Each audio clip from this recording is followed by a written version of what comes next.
Bueno, hola, ¿qué tal? ¿Qué tal? Buenas. Buenas. Yo primero, no sé si funciona el micrófono, pero tengo que explicar por qué estoy así. Estoy así vestida porque habíamos dicho que íbamos a venir disfrazadas y alguien me engañó. Yo dije, a ver, primero no sé qué tipo de disfraz sea que tenga esta mujer en ella, o sea, no sé si tener estas antenitas De hecho, ella se dijo, considere un disfraz, pero yo solamente que es que, pues para los que nos gusta el anime no lo consideramos un disfraz, sino un cosplay. Vengo con la chaqueta del escuadrón de reconocimiento Es una trampa. de Shingeki no Kyoji. ¿Alguien se ha visto aquí Shingeki? Sí. Ah, ¿has visto? Al menos hay 3 ñoños en esta sala. Tenemos 3 otakus presentes. Y eso significa que sí vengo de algo. O sea, en la calle me dijeron Sasage yo. Así Esta que, trampa. Esta no es una trampa para amiga, es que no te has como visto una este ridícula. anime. O sea, no te has visto el anime Pero- por el cual llevo esto puesto y por el cual en la calle una persona me dijo Sasage yo. Y no sabes qué significa Sasage yo, pero es parte de Pero era Sasage yo, Halloween, ¿qué tiene que ver con Sasage yo, Shinzo, Sasage yo. Bueno, No, bueno, esto es más que nada un poco irónico, yo diría, o sarcástico, porque la idea es justamente hablar hoy. Y se lo quita, No amiga, de pero te Halloween. ve linda, déjatelo. No voy a estar con esto toda la sesión, digamos, Pero vení, y me Aquarius, ¿por qué? O sea, Ahí está. No, bueno, es como un poco de sarcasmo para hablar de lo que es el Halloween. Y que yo creo, o sea, voy a partir de una hipótesis, y es que en nuestra época, o el hoy, la actualidad, se ha transformado en una película de terror. Y Vengo a quejarme. venimos a quejarnos y queremos que ustedes también se quejen porque, bueno, vosotros también, yo ni siquiera sé cómo jugar en vosotros.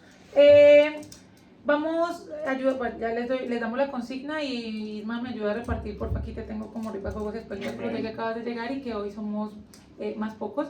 La idea es vamos a repartir unos papelitos, bueno, Isma va a repartir unos papelitos con un lapicero y ustedes, bueno, mientras saludamos y demás empezamos a entrar en contexto, pueden redactar lo que sea para ustedes simbólicamente un monstruo en su vida. Podemos ponernos, o en el ahora, o en el ahora, ajá, en su vida, en el ahora, en el contexto. Pueden ponerse densos, trascendentales o cotillear también si quieren, pero lo que les venga a la cabeza cuando hablamos de un monstruo contemporáneo, ¿vale? Entonces, Isma aquí va a hacernos los honores de repartir lapiceros aquí en la sala. A mí se me ocurren un par, pero no voy a decir nada hasta... Esta es la idea, la trajo Flor por aquí. Y bueno, la semana pasada, ¿hay algunos nuevos aquí en la sala? Sí, yo, es la vez que vengo este día. Hola, ¿qué tal? Bueno, ¿hay más nuevos por acá? Sí, veo caras nuevas, nueva también eres por acá. Bueno, bienvenidos, nos presentamos.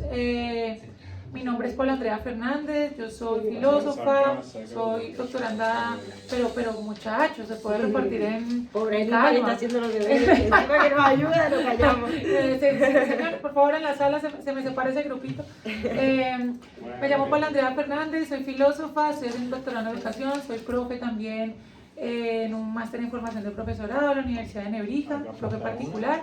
Y aquí tengo a Flor Franco, que es psicóloga, psicoanalista, trabaja con chicos, esto se llama, no, es un CEDIAP, ¿cierto? Sí, en un CEDIAP. Y también es profe, da una clase, un seminario mensual en un hospital. En el Sagrado Cor. En el Sagrado Cor. Y pues le gusta mucho el rey, siempre. Ahora sí, hace rato que no salgo. Hace un tiempo largo que no Desde sale. Ibiza que no he salido, pero volveré.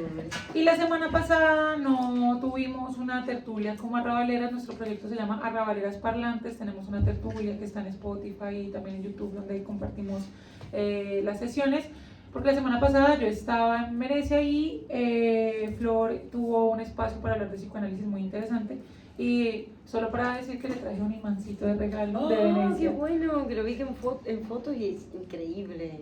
Miren qué bonito. Es el imán más bonito que yo tengo hasta ahora, que me han regalado. Ay, qué cursilería. Pues nada, estuvo en Venecia. Es un escaparate. Hermoso, me encanta. Es un escaparate gigante. Hoy quiero hablar un poco de las dinámicas capitalistas luego de ir a una ciudad que literalmente está pensada para los turistas. O sea, estuve en Venecia y es que no hay espacio para un sujeto que habite un veneciano. No existe espacio para los venecianos. O sea que esto puede ir a peor, lo de Barcelona, digamos. No, Porque claro. uno cree que ha llegado como a todo límite posible. Pues es que ellos aparte son una isla con islitas, o sea, ¿qué pueden hacer? Coger ir una gondolita e irse a otra parte, porque es que es un escaparate gigante, Venecia es un escaparate. Es solamente pensada para turistas, no hay casas residenciales, es que hay como 3 casas residenciales. No deben vivir venecianos. Sí. Se han ido todos. poco como en París, que se han ido a vivir todas las afueras, o sea, como estas ciudades que... Como Barcelona, que todos... Que estamos en ese proceso. A ver, Sí. que no queremos pagar 2.000 euros de piso de alquiler para estar en el centro de Barcelona, pues vivimos, yo vivo en Cornellá, nos vamos un poquito a las afueras. Sí, sí, sí. 2.000 euros por un piso normalito, aparte. O sea, Claro, antes por 2.000 euros, cuando yo llegué, me acuerdo hace 10 años, no sé, por 2.000 euros te alquilaba un pizarraco increíble, una mansión, no sé. O bueno, una mansión no, tampoco es algo exagerado, pero sí un pisazo de la hostia. Ahora por 2.000 euros, literal, veo Idealista cada día. O sea, ese es mi gran monstruo hoy en día. Pero solo por mirar, eso es porque me gusta asustarme, al parecer. Me gusta agradecer que al menos tengo un techo encima. No, al revés, no sé, es como para ver cómo va la cosa, porque para mí se me representa, bueno, como muy grave. Y por 2.000 euros encuentras un apartamento normalito de 60 metros, normal, o sea, sin ninguna remodelación muchas veces. Bueno, en fin, cositas así como muy simples. Y son, de hecho, de las cosas que a mí más terror me dan hoy por hoy, la verdad. Gracias. Bueno, recogemos el deber, la tarea, y ahorita lo compartimos un poco. Ya llenaron la tarea, eso, tenemos tareas resueltas, muy bien, los deberes, y luego leemos aleatoriamente. Pues bueno, hoy el título de la tertulia, que antes era tan larga, hemos tenido el día de hoy, estamos así como, buenas, ¿cómo nos trata la vida? Es como más distendido. Estamos un poco especial. más distendidos. Bueno, el tema que nos convoca hoy es Halloween o capitalismo terrorífico. Yo pensaba como en capitalismo terrorista, ¿no? O sea, a mí, un movimiento como lapsus se me venía así. capitalismo De hecho, lo terrorista. escribí cuando en la libreta de notas escribí capitalismo terrorífico, puse capitalismo terrorista y lo taché y lo volví a poner, o sea que sí. Y tanto, porque pues finalmente el terrorismo es el movimiento del terror y pues es el método con el cual se han instaurado grandes regímenes. Con el nombre terrorismo pues se encuentra un enemigo común al cual hay que derrocar y pues por el cual todos están unidos y finalmente lo desdeñan y están en contra de eso. Yo creo que el capitalismo usa como terrorismo la dinámica del odio al pobre, que finalmente es la porafobia. El odio, ahí la Cortina tiene un texto maravilloso que se llama Porafobia, en donde dice que la discriminación y el gran odio que recoge todos los demás odios finalmente es el odio al pobre y no el odio, digamos, como a una marginación específica de una comunidad. Porque nosotros, por ejemplo, decimos, no, se odia a las personas por su, no sé, color de piel, pero pues no sé, la gente ama a Will Smith, o sea, simplemente porque no es pobre. No, la gente odia a los homosexuales, pero no sé, la gente ama a Sam Smith porque no es pobre. Es decir, la cuestión es que el capitalismo, cuando confundimos capitalismo terrorífico con capitalismo terrorista, a la larga también opera desde las mismas lógicas del terrorismo, que es un movimiento del terror hacia un enemigo común que todos desprecian, y en el caso del capitalismo, pues es el pobre. Total, y de hecho cuando hice este lapsus escribiendo capitalismo terrorífico, capitalismo terrorista, dije, claro, es que evidentemente, ¿no? En el 2000, justo en el año que inaugura el milenio, ¿no? Tuvimos como el primer ataque terrorista de la contemporaneidad, digamos, es decir, el siglo nuestro, el año 2000, el milenio, se inaugura como lo que yo llamo la fiesta del terror, la fiesta del terrorismo, del ismo del terror. Porque empieza, ¿no?, con este ataque espectacular, terrible y terrorífico a las Torres Gemelas en Estados Unidos, y a partir de ahí, si lo recordáis obviamente, esto empieza a suceder cada vez más frecuente en muchas ciudades contemporáneas, ¿no? Es decir, no solo en Estados Unidos, pero a partir de allí, digamos que se instaura una nueva lógica del poder, a través de la cual la guerra entre ciertos poderes se va a conjugar o se va a jugar en la ciudad. Y cualquiera de nosotros puede ser el soldado de esa guerra. Es decir, creo yo que lo que tienen de particular los ataques terroristas es que justamente atacan al ciudadano. Es decir, por cuestiones que se están jugando en otro orden del poder y que en otra época hubiesen llevado a una guerra, ahora, hoy por hoy, esto puede pasar tranquilamente en la ciudad, en un hospital, en un colegio, en un centro de coworking o de trabajo, como era en el caso de las Torres Gemelas, ¿no? Es decir, como que allí hay toda una cuestión de instaurar también un miedo y una incertidumbre al ciudadano, como que en cada momento puede estar siendo amenazado por algo, o como que en cada momento puede pasar cualquier cosa. Y esto es una extensión de lo que se venía viviendo en la Guerra Fría, digamos, que es como este miedo de en cualquier momento va a pasar algo, vivir en alerta, vivir en alarma, y el miedo es el mejor amigo del poder. Por supuesto, y no solamente que se tenga miedo por un enemigo latente, sino por un enemigo imaginario, ¿no? Como un gran fantasma que se va convirtiendo en aquel que direcciona como todas las pasiones de la gente. Aquí me gustaría mencionar, y ya empezar ahí directamente a dos autores, pues porque normalmente yo digo, no, qué etimologías, pero pues capitalismo, el movimiento del capital, bueno. Y quiero mencionar a dos autores importantes aquí que me parece. Uno, Walter Benjamin. Walter Benjamin, pues porque, bueno, capitalismo, uno piensa en Marx, pero bueno, Marx ya aquí lo hemos tratado hasta el cansancio, obviamente va a salir Marx. Pero Walter Benjamin hace un análisis muy interesante donde plantea que la historia no tiene un carácter lineal, es decir, nosotros siempre pensamos que la historia tiene un carácter progresivo, lineal, ascendente, a mejora, y de hecho pensamos la historia del progreso partiendo de lo anterior fue malo, o más bien lo anterior no fue tan bueno, esto es mejor, y lo que le viene deviene mejor.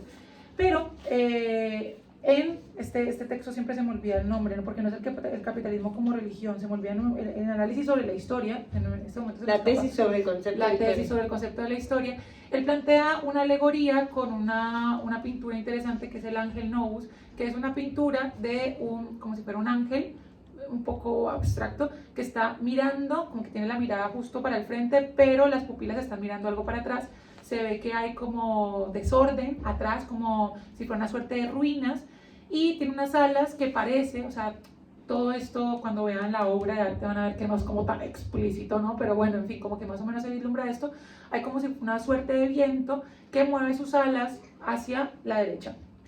La derecha. Bueno, no la de la derecha, pero podemos también interpretarlo de ahí. Pero como hacia la derecha, ¿no? Como hacia el progreso. Entonces es lo que muestra, de alguna forma, bueno, es una alegoría con este ángel que le llama el ángel de la historia. Es que este ángel está en el centro, o sea, está de alguna manera en el presente, está mirando hacia atrás, ve las ruinas y es capaz de ver que hay algo de la historia, que él está constituido por la historia, pero que esta historia está en medio de un desorden y de un desastre, y él de alguna forma quiere ir hacia ahí para tratar de reparar aquello que está hecho un desastre y que viene de antes, pero el viento del progreso lo sigue llevando ineludiblemente, inevitablemente para adelante. Pues este viento del progreso, él hace explícito que es para él, la idea de este viento sería el capitalismo, que la idea del capitalismo pues busca materializar como este sueño de progreso y este sueño de mérito y este sueño de que solamente que nuestro trabajo nos va a llevar a un mejor rumbo, que nuestro trabajo y nuestras propias acciones y nuestra libertad nos va a llevar a un futuro mejor, dado pues precisamente por nuestro trabajo.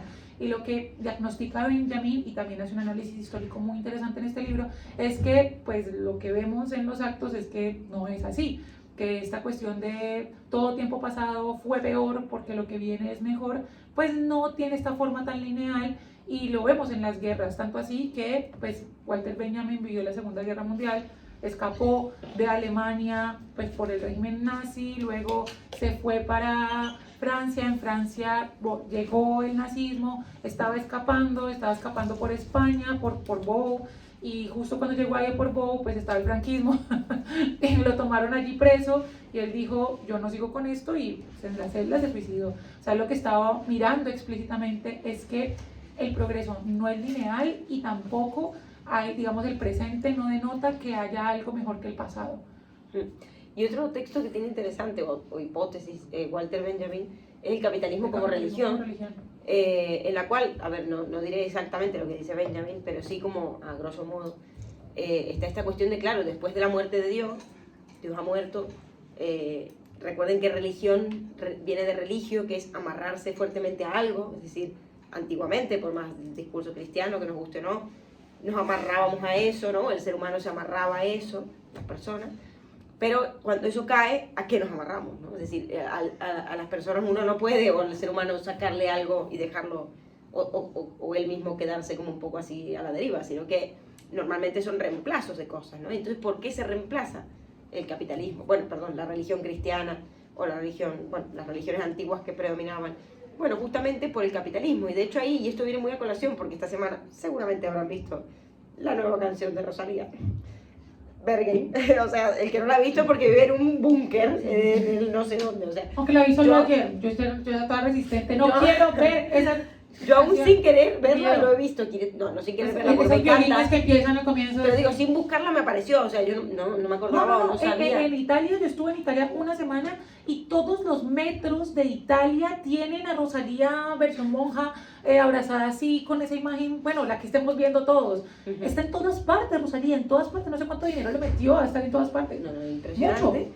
Impresionante. Estoy muy impactada. Sí, impacta porque, bueno, evidentemente es súper masivo, ¿no? Esta cuestión de fenómeno de masas. De hecho, yo creo que si habláramos de religión hoy por hoy hay mucho que recuperar de lo que ha pasado en estas últimas semanas con el fenómeno Rosalía, el happening incluso que hizo en Callao, cuando iba a aparecer su cara en la pantalla y todo el mundo fue y se generó una aglomeración de gente impresionante, se colapsaron los metros, colapsó la ciudad.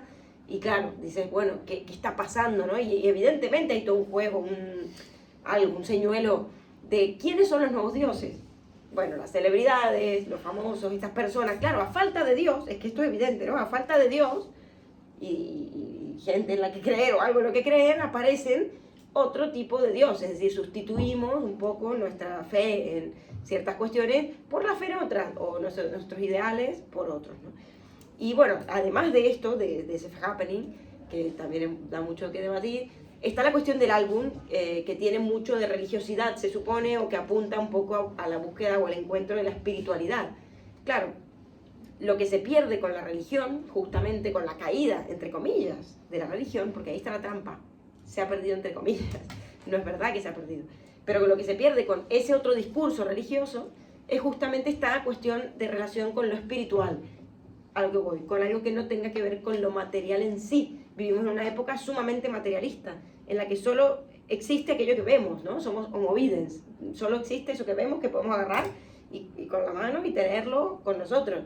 Una época en la que todos aspiramos a tener, ¿no? Tener patrimonio, yo no tengo nada, pero en general, como tener patrimonio, acumular, ¿no? Riqueza, se tiende un poco a esta cuestión de tener, por acumular, incluso acumular por acumular. El fetichismo de la mercancía. El fetichismo de la mercancía. El dinero vale por lo que, no solamente por lo que planteaba el capitalismo, que era el valor de cambio y el valor de uso, que era finalmente la representación del dinero, sino por el valor en sí. Y ahí tenemos los grandes tenedores, a los que se les llama hoy, que me encanta esta palabra, es un horror, pero cuando en Barcelona ahora está esta cláusula, ¿no?, de que los grandes tenedores tienen que, bueno, ajustar sus precios de vivienda a un margen, ¿no?, a un límite que pone el Estado y tal. Y grandes tenedores se refiere a la gente que tiene muchos pisos, ¿no?, o más de 5 o 10 propiedades, lo que sea. Pero grandes tenedores, grandes personas que tienen, que acaparan, y especulan, obviamente, después con la vivienda, que es uno de los grandes monstruos de hoy en día, pero sí como esta cuestión de tener, ¿no?, de retener, tener en demasía. Y obviamente olvidarse del otro, que creo que es uno de los grandes monstruos o los grandes fantasmas del hoy, el que el otro, no hay otro, ¿no? Es como una cuestión muy del capitalismo, y después hablaré de lo que es el discurso capitalista para Lacan, que ahí es donde quiero llegar, pero la cuestión de olvidarse del otro, o que no hay básicamente un otro, ¿no? Entonces vemos una época que pasó de ser, o bueno, que en otra época hubo más espiritualidad, a afianzarse en la más radical materialidad, pero que tiene un hambre de espiritualidad, que creo que es del que Rosalía se apropia de alguna manera como artista. Paradójicamente también se vuelve comercial, ¿no? Y justo el domingo fui a ver una película que se llama Los Domingos, que la recomiendo muchísimo, me pareció excelente, que también va de esta tendencia de la juventud a ahora a hacerse monja, ¿no? Y es muy curioso porque en la película lo plantea, es una película actual de ya, lo plantea como un acto subversivo, ¿no? Es decir, en otra época subversivo era ser una mujer independiente, salir y trabajar, no tener marido. Eso era revolucionario hasta hace nada. Ahora revolucionario es ser monja. Hay muchas mujeres que están planteando un celibato político precisamente en relación a... que eso, ya quieren debatir. Hay un celibato político por parte de muchas mujeres, precisamente pues desdeñando conductas masculinas. Bueno, aquí volverse monja ya implica pues también una religiosidad y demás, y de hecho, pues esto no es tan novedoso. Simone de Beauvoir en El Segundo Sexo, al final del Segundo Sexo, aparte de promover la no fecundidad, o sea, promover la no maternidad, promover el lesbianismo político. O sea, es una cuestión que ya es bastante constante. Y para darte una cosa chiquitica, para que creo que te vas a ir del capitalismo como religión, ¿no? Como religión, hay una cuestión que dice Walter Benjamin interesante, y es que la dinámica que opera en la religión, que antes era como la constricción, la culpa dentro de las dinámicas religiosas, aparece en el capitalismo como deuda. Entonces, el equivalente que la religión era la culpa, del mea culpa, yo confieso ante Dios Todopoderoso y ante ustedes, hermanos, que he pecado mucho de pensamiento, palabra, obra y omisión por mi culpa, por mi gran culpa, ya es me endeudo y me endeudo. O sea, la culpa te relacionaba con Dios y de alguna manera siempre tenías una deuda. Y Benjamin juega con la palabra culpa y deuda porque en alemán significan lo mismo. ¿Qué significa Schuld? Claro. Schuld es, en alemán se puede utilizar en diferentes contextos para deuda o para culpa. Entonces, con lo que juega, dice Benjamin, la religión, por lo que te mantiene atado, es por la culpa. De hecho, nosotros en nuestro grupo de lectura sobre la angustia, que si quieren tenemos un grupo de lectura, leímos a Soren Kierkegaard y él hablaba que una de las dinámicas que se establecieron, pues cuando Adán se dio cuenta que podía coger de la manzana del conocimiento, también no solamente la angustia y la libertad, sino que algo en él puede aparecer, pierde la inocencia porque ya es culpable. O sea, él es culpable del pecado original y bueno, y analiza un poco eso, no me quiero ir tanto por las ramas, pero es culpable. Y la dinámica de la culpa te ata a algo trascendente porque con la culpa yo tengo que hacer actos de constricción para poder pagar esa culpa. Lo mismo con el capitalismo, donde las personas realmente no tienen capital, sino que se endeudan constantemente para poder adquirir otras cosas. ¿Cómo funciona, por ejemplo, la economía en Estados Unidos, donde la gente no paga chan con chan, sino que todo lo tienen los bancos y pues finalmente hay un sueño del tener, pero pues nada les pertenece. Están endeudados y con eso están comprometidos con el Dios capital. Total, eso iba a decir justamente, ¿no? El Dios dinero, ¿no? Como hemos reemplazado el Dios por Dios dinero. Y bueno, la culpa es como más simbólica, si se quiere, y la deuda es más material también, ¿no? Es decir, más allá de que uno puede tener una deuda simbólica con alguien, que no refiere a lo material, pero tiene algo más de material y sobre todo hoy en día, ¿no? En este contexto de ya no te sentimos tanta culpa, entre comillas, hacia el otro, pero tenemos deudas constantes con, bueno, no sé, con los bancos, con la hipoteca, con el Cofidis, con todas estas entidades bancarias, yo qué sé. O sea que evidentemente, ¿no? La deuda o la culpa, la deuda es la culpa, pero en el sentido material. Y después, bueno, claro, hemos reemplazado el Dios aquel que nos amparaba, que funcionaba de garante, de padre, ¿no? El sustituto del padre, como decía Freud, lo hemos reemplazado por el Dios dinero, que es lo que hace que tú decías que ahora es dinero por dinero, dinero porque sí, ¿no? Ahora, sacando el capitalismo como religión, que también me parece súper interesante, ¿el capitalismo qué es? ¿No? Pues yo muchas veces soy la primera en que la que critica de es que el capitalismo nos ha arruinado, es que el capitalismo no sé qué, y yo digo, bueno, pero ¿quién es el capitalismo? O sea, ¿qué es? ¿De qué hablamos cuando hablamos de capitalismo? ¿Es solo Elon Musk? ¿Es solo Jeff Bezos o los dueños de la Caixa? Que son varios, supongo, o qué es, ¿no? Entonces el capitalismo es un discurso, es decir, el capitalismo es antes que nada un discurso, que lo puedan encarnar mejor ciertas personas o que sean mejores representantes, por decirlo así, de ese discurso, de esa lógica de ese discurso, es otra cosa. Pero es un discurso que por tanto está dentro de nosotros, porque claro, nosotros hemos incorporado ese discurso y por tanto yo tengo una teoría de que el capitalismo es inconsciente y esa es la parte más preocupante y terrorífica del capitalismo, que lo tenemos dentro, que cualquiera de nosotros, por más de que nos creamos menos capitalistas que Elon Musk o que Jeff Bezos o que los dueños de la Caixa, igual en nuestras vidas estamos operando de una forma en la cual creemos que somos libres sin serlo, por ejemplo, muchas veces, lo cual es sumamente la astucia del capitalismo. Lacan va a hablar de que antiguamente, antes del capitalismo, existía lo que era el discurso del amo, ¿no? Del amo y del esclavo, hegeliano, ese discurso, en el cual un amo esclavizaba, hacía que el esclavo fuera sumiso, el esclavo se sometía al amo, ¿no? Y era evidente esa relación. Hoy en día esa relación no es evidente, pero no ha dejado de existir. Esa es la astucia del capitalismo, que mientras creemos, y esto lo dice Byung-Chul Han, ¿no? También, mientras creemos que somos libres, estamos siendo más esclavizados que nunca. Solo que los medios de poder, hoy por hoy, actúan de una manera completamente opuesta a épocas anteriores. Y esto lo dice, para mí, hasta ahora el mejor filósofo que lo ha dicho es Paul Preciado, que es un filósofo súper contemporáneo. Porque también... Es verdad, y Paul Preciado es como bastante, digamos... Foucaultiano. Sí, exacto, como discípulo, ¿no? Discípulo de Foucault. Pero Paul Preciado va a agregar un término que es de Paul Preciado, que es el de la era farmacopornográfica. Y lo que dice aquí es que, a diferencia de las épocas de poder soberano o de poder disciplinario, donde el poder se ejercía a través de dar la muerte, castigar, prohibir, reprimir, hoy es todo lo contrario.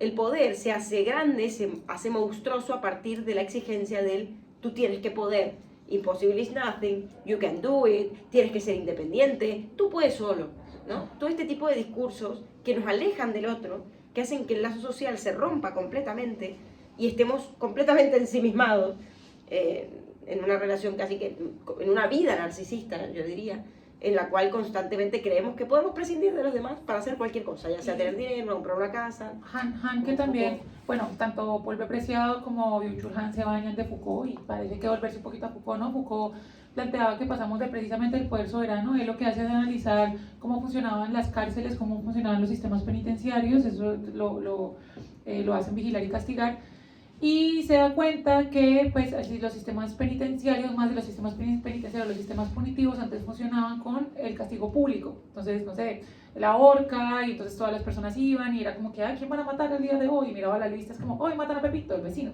Entonces van y iban y tal, y todos, de alguna manera la forma de control estaba en que se visibilizara que alguien había cometido un daño y pues que tenía que castigarlo. Pero las formas en las que opera ya el poder ya no es desde ese tipo de control soberano, sino desde el sistema de vigilancia, en la cual ya no se busca que una persona que se erradique el mal, sino controlarlo, mesurarlo y administrarlo. Entonces empieza a funcionar los psiquiátricos, los médicos, empiezan a funcionar las instituciones educativas como centros de control que modifican la conducta para no, digamos, cercenar al otro, matarlo, literalmente condenarlo a muerte, sino controlarlo de tal modo que entre dentro de la dinámica de la norma. Y que la norma, pues viene de la palabra normal, y por eso se normatiza, se establece como normal lo que la sociedad determina que debe ser lo correcto. Y pues esos análisis de Foucault que están en Vigilar y Castigar, en La verdad en las formas jurídicas, lo analiza desde la sexualidad, en la historia de la sexualidad, desde el lenguaje, las palabras y las cosas. Bueno, Foucault es el papá de todos los pollitos filósofos contemporáneos muy buenos también, pues Paul B. Preciado lo ve como la sociedad fármaco-pornográfica y Byung-Chul Han lo ve como el paradigma inmunológico. Neurológico, perdón. Pasamos del paradigma inmunológico, que es para él lo que era las sociedades disciplinarias, protegernos de lo otro, ¿no? El sistema inmune que hace, pues se protege de las enfermedades, y pues ya la enfermedad no está fuera, o sea, lo malo, lo otro no está fuera, sino que está dentro, precisamente con el discurso de you can do it, con el discurso de pues puedes hacerlo, y que nos lleva a sociedades cansadas, de lo que habla en la sociedad del cansancio, porque ya pasamos de un paradigma que se protege de lo otro, un paradigma, un sistema de pensamiento de protegerse del resto, a un paradigma inmunológico que es pues neurológico, que es protegerse de sí mismo. Y ahí es donde pues está el auge de las psicopatologías, que no es que ahora estén más porque estén de moda, sino que es que ahora primero se visibilizan más y ahora pues hay muchos más estímulos que pueden generar que una persona pues esté re loca con todo lo que pasa a su alrededor. Y hay una cuestión que me parece importante también, es cuando mencionabas el miedo, como el capitalismo terrorífico, que lo hablábamos, ¿no? El capitalismo terrorista también. La idea de que por medio del terror podemos dominar a un otro es cero nueva, o sea, esto viene de vieja data. Uno de los mayores exponentes de esto pues, lo vemos en Thomas Hobbes con el Leviatán. Hobbes decía que nosotros renunciábamos a nuestra libertad y se la dábamos a un gobernante, no porque fuéramos buenos, como por ejemplo lo decía Rousseau, que decía que también renunciábamos a nuestra libertad y se la dábamos al gobernante, pero por medio de la libertad, porque somos libres y buenos por naturaleza, sino que Hobbes dice que estamos en un estado de guerra de todos contra todos, pues por eso la famosa frase de el hombre es un lobo para el hombre. Y como sabemos que literalmente nos podemos dar en la jeta la menor posibilidad, nos vamos a matar, pues entonces por miedo y por temor renunciamos a nuestra libertad y se lo damos a un monarca que es, para él lo mejor era un régimen absolutista, que es dueño de todo, de nuestra forma de pensar, de nuestra forma de creer, de nuestra forma de obrar, para que nos proteja. Y con la idea de protección, volvemos al capitalismo, también hemos permitido que el capitalismo opere sobre nosotros. O sea, si tenemos dinero estamos protegidos, si tenemos un buen salario, si tenemos un estatus, si podemos comprar una casa, si tenemos bienes no solamente adquisitivos, sino también un bien social, si nosotros nos relacionamos con las personas que sí son, si tenemos el amigo que se mueve, que es, no sé, es el más pijo de los barrios de Sarriá, pues eso me va a dar cierta protección que no me va a dar si no lo tengo. Entonces, de alguna forma, el dinero también actúa y ejerce la dinámica como el sueño de la protección, de algo que de alguna manera va a evitar que yo sufra. Sí, estaba pensando con esto del miedo, que es cierto, el miedo siempre ha sido un método del poder, ¿no? Para ejercer dominación o para dominar. el Dios del Antiguo Testamento era un Dios bastante que se hacía temer, ¿no? Temeroso, o sea, temerario, no sé, todo el tiempo quería que la gente le tuviera miedo para que lo respetara, era la manera de hacerse respetar, ¿no? Después viene Jesús, evidentemente, el otro año, o sea, en la nueva era, ¿no? De la buena nueva, y justamente es un Dios completamente diferente, que todo lo perdona, que es más bueno, que no viene a ejercer miedo, ¿no? Es una manera diferente de encarar la cosa. Pero la verdad que es cierto que el miedo es una herramienta del poder desde la antigüedad. Pero me preguntaba cómo opera hoy de manera diferente a cómo operaba con el Dios del Antiguo Testamento, por poner un ejemplo, o en estas sociedades de poder soberano, donde justamente uno tenía miedo, ¿no? Aparecía el verdugo por allí, todo el mundo ahí, ¿no? Como, uy, no hay que decir nada, no hay que hablar, esto no hay que contar. Más a través del temor. Y yo creo que hoy en día, claro, no tenemos miedo a una persona. Fíjense que si hoy dijéramos, bueno, ¿a quién le tenemos miedo? Bueno, no es que haya alguien. El amo no tiene cara, podemos decir, el amo no tiene rostro visible. De hecho, podemos nombrar a Elon Musk, Jeff Bezos, no sé qué, y deben haber un montón más, mucho más influentes, que ni siquiera sabemos los nombres o los podemos decir, porque justamente lo que tiene el poder para mí hoy en día es que opera desde las sombras, es decir, es un poder que opera con guantes de seda y con máscara. Y esta es la parte más, para mí, monstruosa de la contemporaneidad. Y es que hay este doble discurso siempre constante, o esta cuestión en la cual el amo, o el que ejerce, o el que tiene realmente poder, no lo va a hacer directamente, como era, yo qué sé, en la época de Franco, en la época de Hitler, o de ahí para todo lo que quieran antes, sino que se hace desde el discurso de la libertad, ¿no? Es decir, los nuevos libertarios. Por ejemplo, ¿no? ¡Viva la libertad, carajo! Claro, bueno, lo podemos ver en el ejemplo de Milei, lo podemos ver, pero también en ciertas personas de izquierda, ¿eh? O sea, yo esto siempre lo insisto y lo voy a decir porque también creo que hoy en gran parte, bueno, la izquierda a veces tiene un doble discurso y también me parece terrorífico, de gente que está forrada en pasta diciendo por ahí, no, pero es que hay que ayudar, no, pero es que no sé qué, y tú dices, tío, o sea, es evidente que es muy fácil decirlo, pero en los actos se ve completamente una persona disociada, ¿no? Entre lo que dice, lo que hace y lo que piensa. Me pasa constantemente con personas de izquierda, entonces por eso lo digo, porque no es solamente el enemigo. La derecha, el enemigo está dentro, y es lo que digo que con el capitalismo es inconsciente, porque creo que está ahí, y no tiene cara.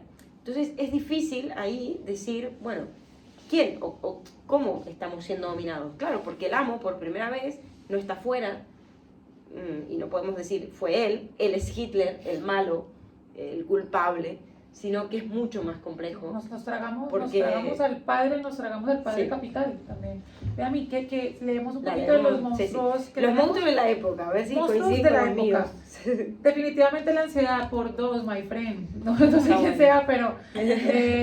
¿Cómo no tener ansiedad? A mí, yo soy psicóloga, ¿no? Me llega un montón de casos de gente joven como yo, bueno, o más joven, por supuesto, con ansiedad, ¿no? Y tú dices, bueno, empiezas a indagar un poco, está bien, puede ayudar un psicólogo, ¿eh? No voy a decir que no me quiero tirar piedras encima. Pero claro, los motivos son tan lógicos de por qué tenemos ansiedad. Dan ganas de decirle como tiene razón y se abrazan. Claro, vamos a hacer la lucha de clase. Por eso, la lucha obrera. Por eso, yo soy de filo y psico, pero psico no la acabé. Por eso no acabé psicología. O sea, yo hubiera estado del lado que estás sentada en el consultorio y me voy llorando con la persona, nos vamos llorando juntos. Ya. Yo no me voy llorando, pero sí que veo, porque soy persona, incluso antes de ser psicóloga, veo que esa ansiedad tiene fundamentos muy lógicos, que es diferente a la ansiedad de una persona que tiene miedos sumamente irracionales, porque en el ser humano sabemos que los miedos muchas veces son irracionales, ¿no? Los niños, los miedos a los fantasmas, o en la adultez, el miedo a veces a, yo qué sé, que me deje mi pareja cuando están bien, ¿no? Que son cosas que más uno se anticipa o tiene miedo por cosas que se repitan del pasado o cosas que ha vivido antes, no por algo que esté pasando como tal. Pero en estos casos, o sea, me encuentro todo el tiempo con personas como nosotros que evidentemente tienen incertidumbre laboral porque tienen un contrato temporal o tienen un contrato, yo que sé, que se va renovando o que están dados de alta como falsos autónomos o lo que fuera, ¿no? Es decir, algo en torno a la cuestión del trabajo que no les permite una estabilidad, un decir, vale, como antes, en la época de nuestros padres, aquí estaré hasta el día que me muera, ¿no? Es decir, no existe eso. Y en todo caso, si tú quisieras cambiar de trabajo, pues sería porque tú quieres, ¿no? Dar un cambio a tu vida o lo que sea. pero no hay estabilidad. Las empresas se pueden deshacer de ti así, aunque tengas contrato indefinido. Esa es la parte más curiosa también. Aunque tengas contrato indefinido, una empresa te puede decir, toma, 500 euros y te mandan a la puta calle, porque el Estado ya no cumple su función reguladora de la soberbia humana, ¿no? En términos de Schopenhauer, que decía que el Estado tenía que controlar eso. No, el Estado se la pela, se ha convertido en un negocio más, la política es un negocio más, un show más de la era Estado contemporánea. intervencionista y Están eso ahí es un poco haciendo más de dinero. izquierda. ¿Por qué no prohíben? Ahí me saco, ¿no? Pero los pisos de alquiler. Bueno, esto, una persona con contratos indefinidos, supongamos en el mejor de los casos, o no sé, pero que te pueden echar al día siguiente pagándote 2 euros. Sumado a que esa persona puede que viva en un contrato, en un piso con contrato temporal. Porque hoy por hoy, métanse en Idealista, que para mí, ya lo he dicho, el monstruo más grande, o de los monstruos, no Idealista, Amiga, la vivienda, la cuestión de la vivienda. Idealista. Es que es literal. En vez de esto hubiese traído un cartel de Idealista, de Hacienda, la salud pública. Con un bajo con encanto y hay un sótano ahí con ratas. Claro, ¿cómo no vamos a tener ansiedad con tanta incertidumbre? A eso quería llegar, ¿no? Hay otro, me parece, bueno, estoy aquí cogiendo más al azar. Habitantes del scroll, Ajá. o sea, los que están todo el tiempo scrolleando. A mí estos me parecen constantemente terroríficos, o sea, porque, a ver, ¿qué pasa con las vistas? La idea de la vista, ¿no? O sea, nosotros somos habitantes virtuales que vamos consumiendo contenido de un otro y que lo consumimos desde la pasividad, desde la no acción y desde simplemente el escaparate de la vida de un otro. Walter Benjamin tiene un libro brutal que no es propiamente un libro, se llama El libro de los pasajes. El hombre escribió un montón durante toda su vida, cosas random, así en servilletas, hojas, no sé qué, y las tenía por ahí regadas, así un montón de papeles, cosas que como inacabadas, y pues como el hombre pues se automurió, pues no las acomodó muy bien, que digamos.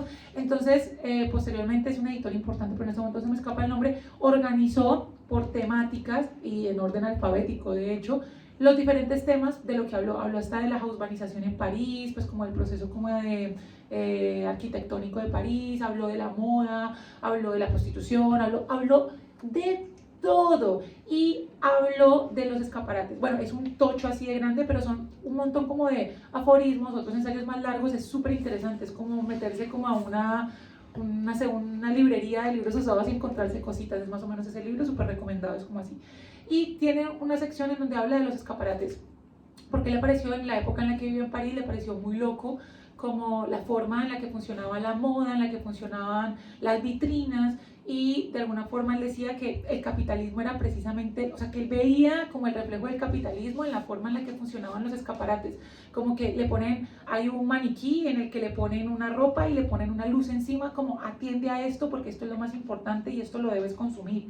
Y hablaba de alguna manera de la lógica, que esto lo habló muchos años después, Byung-Chul Han, en la Sociedad de la Transparencia, pues que nosotros, nuestras vidas y las lógicas del capitalismo obran pues como un escaparate, como una vitrina que se muestra ante un otro para que la consuma, o nosotros consumimos la vitrina que expone el otro, y eso somos nosotros, todos como habitantes del scroll. Eso, y a mí se me viene también el scroll, como esta cuestión de pasar de una cosa a la otra sin detenerte en nada, ¿no? Al final no estás mirando nada, ¿no? Es como esta cosa de ver sin ver, ¿no? O mirar al revés, ver sin mirar, ¿no? Como esta cuestión de, bueno, un desinterés y una metonimia que en psicoanálisis la asociamos mucho a ciertas faltas de metáfora, ¿no? Es decir, la metáfora y la metonimia son tropos lingüísticos opuestos que también son parte de nuestro pensamiento, y cuando no hay metáfora, todo deviene como justamente lo que hacemos con los objetos también, no solamente a nivel del scroll. Es lo mismo que hacemos, me compro una cosa, me llega y al día siguiente ya me compro otra, y me compro otra, y me compro otra, y siempre estamos como en ese bucle, un loop eterno de aquello que se supone que nos hace falta y que el capitalismo nos vende como que se puede saciar. Que esa es otra de las grandes astucias del discurso capitalista, es hacernos creer que te ofrece ese objeto que te falta. Es decir, que ese objeto que te falta existe, cuando en realidad no existe, justamente, es el deseo, es decir, el deseo en sí mismo en cuanto motor, en cuanto pasivo. Y también que es lo que decía, de hecho, Foucault en la historia de la sexualidad, es que, bueno, él habla de las dinámicas de poder, pero pues aquí el poder lo tenemos desde el capitalismo, pues que produce deseo, no es que lo regule, es que lo produce, o sea, nos vende la necesidad no es solamente que exista algo que satisfaga el deseo, es que ellos producen aquello que deseas y ellos producen aquello que puede satisfacer aquello que deseas.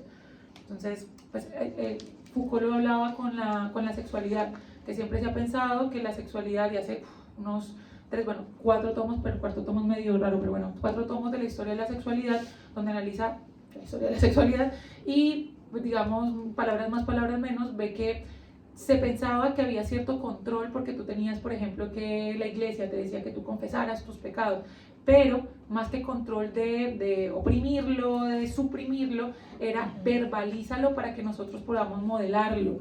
¿Sí? Era como se vende una necesidad, y con la cuestión, por ejemplo, de la confesión se tiene que verbalizar, ni siquiera se tiene que esconder, verbalízalo, muéstralo, para ahí sí poder controlarlo. Y eso se relaciona un poco también con la idea de la libertad sexual, y es como supuestamente la liberación sexual era lo que daba, en el caso de la mujer, como independencia, de las dinámicas del varón y demás, pero pues por el contrario lo que hace es una regulación de los cuerpos, una cosificación de lo otro, que se terminó cambiando la idea de liberación por la idea de control, precisamente por la veeduría constante de un otro ante el cuerpo, ante el sexo, ante todo. Seguimos, estoy cogiendo los aleatorios. Mi gran monstruo actualmente es sentir que fallo a mi destino, no soy extraordinaria en todas las facetas de mi vida. Ahí hay mucho capitalismo. Hay mucho capitalismo. Porque, exacto, la cuestión de, bueno, el destino, ¿cuál es tu destino? Y el ser extraordinario, ¿no? Esto, ojo, lo digo desde un lugar del que también me representa, ¿eh?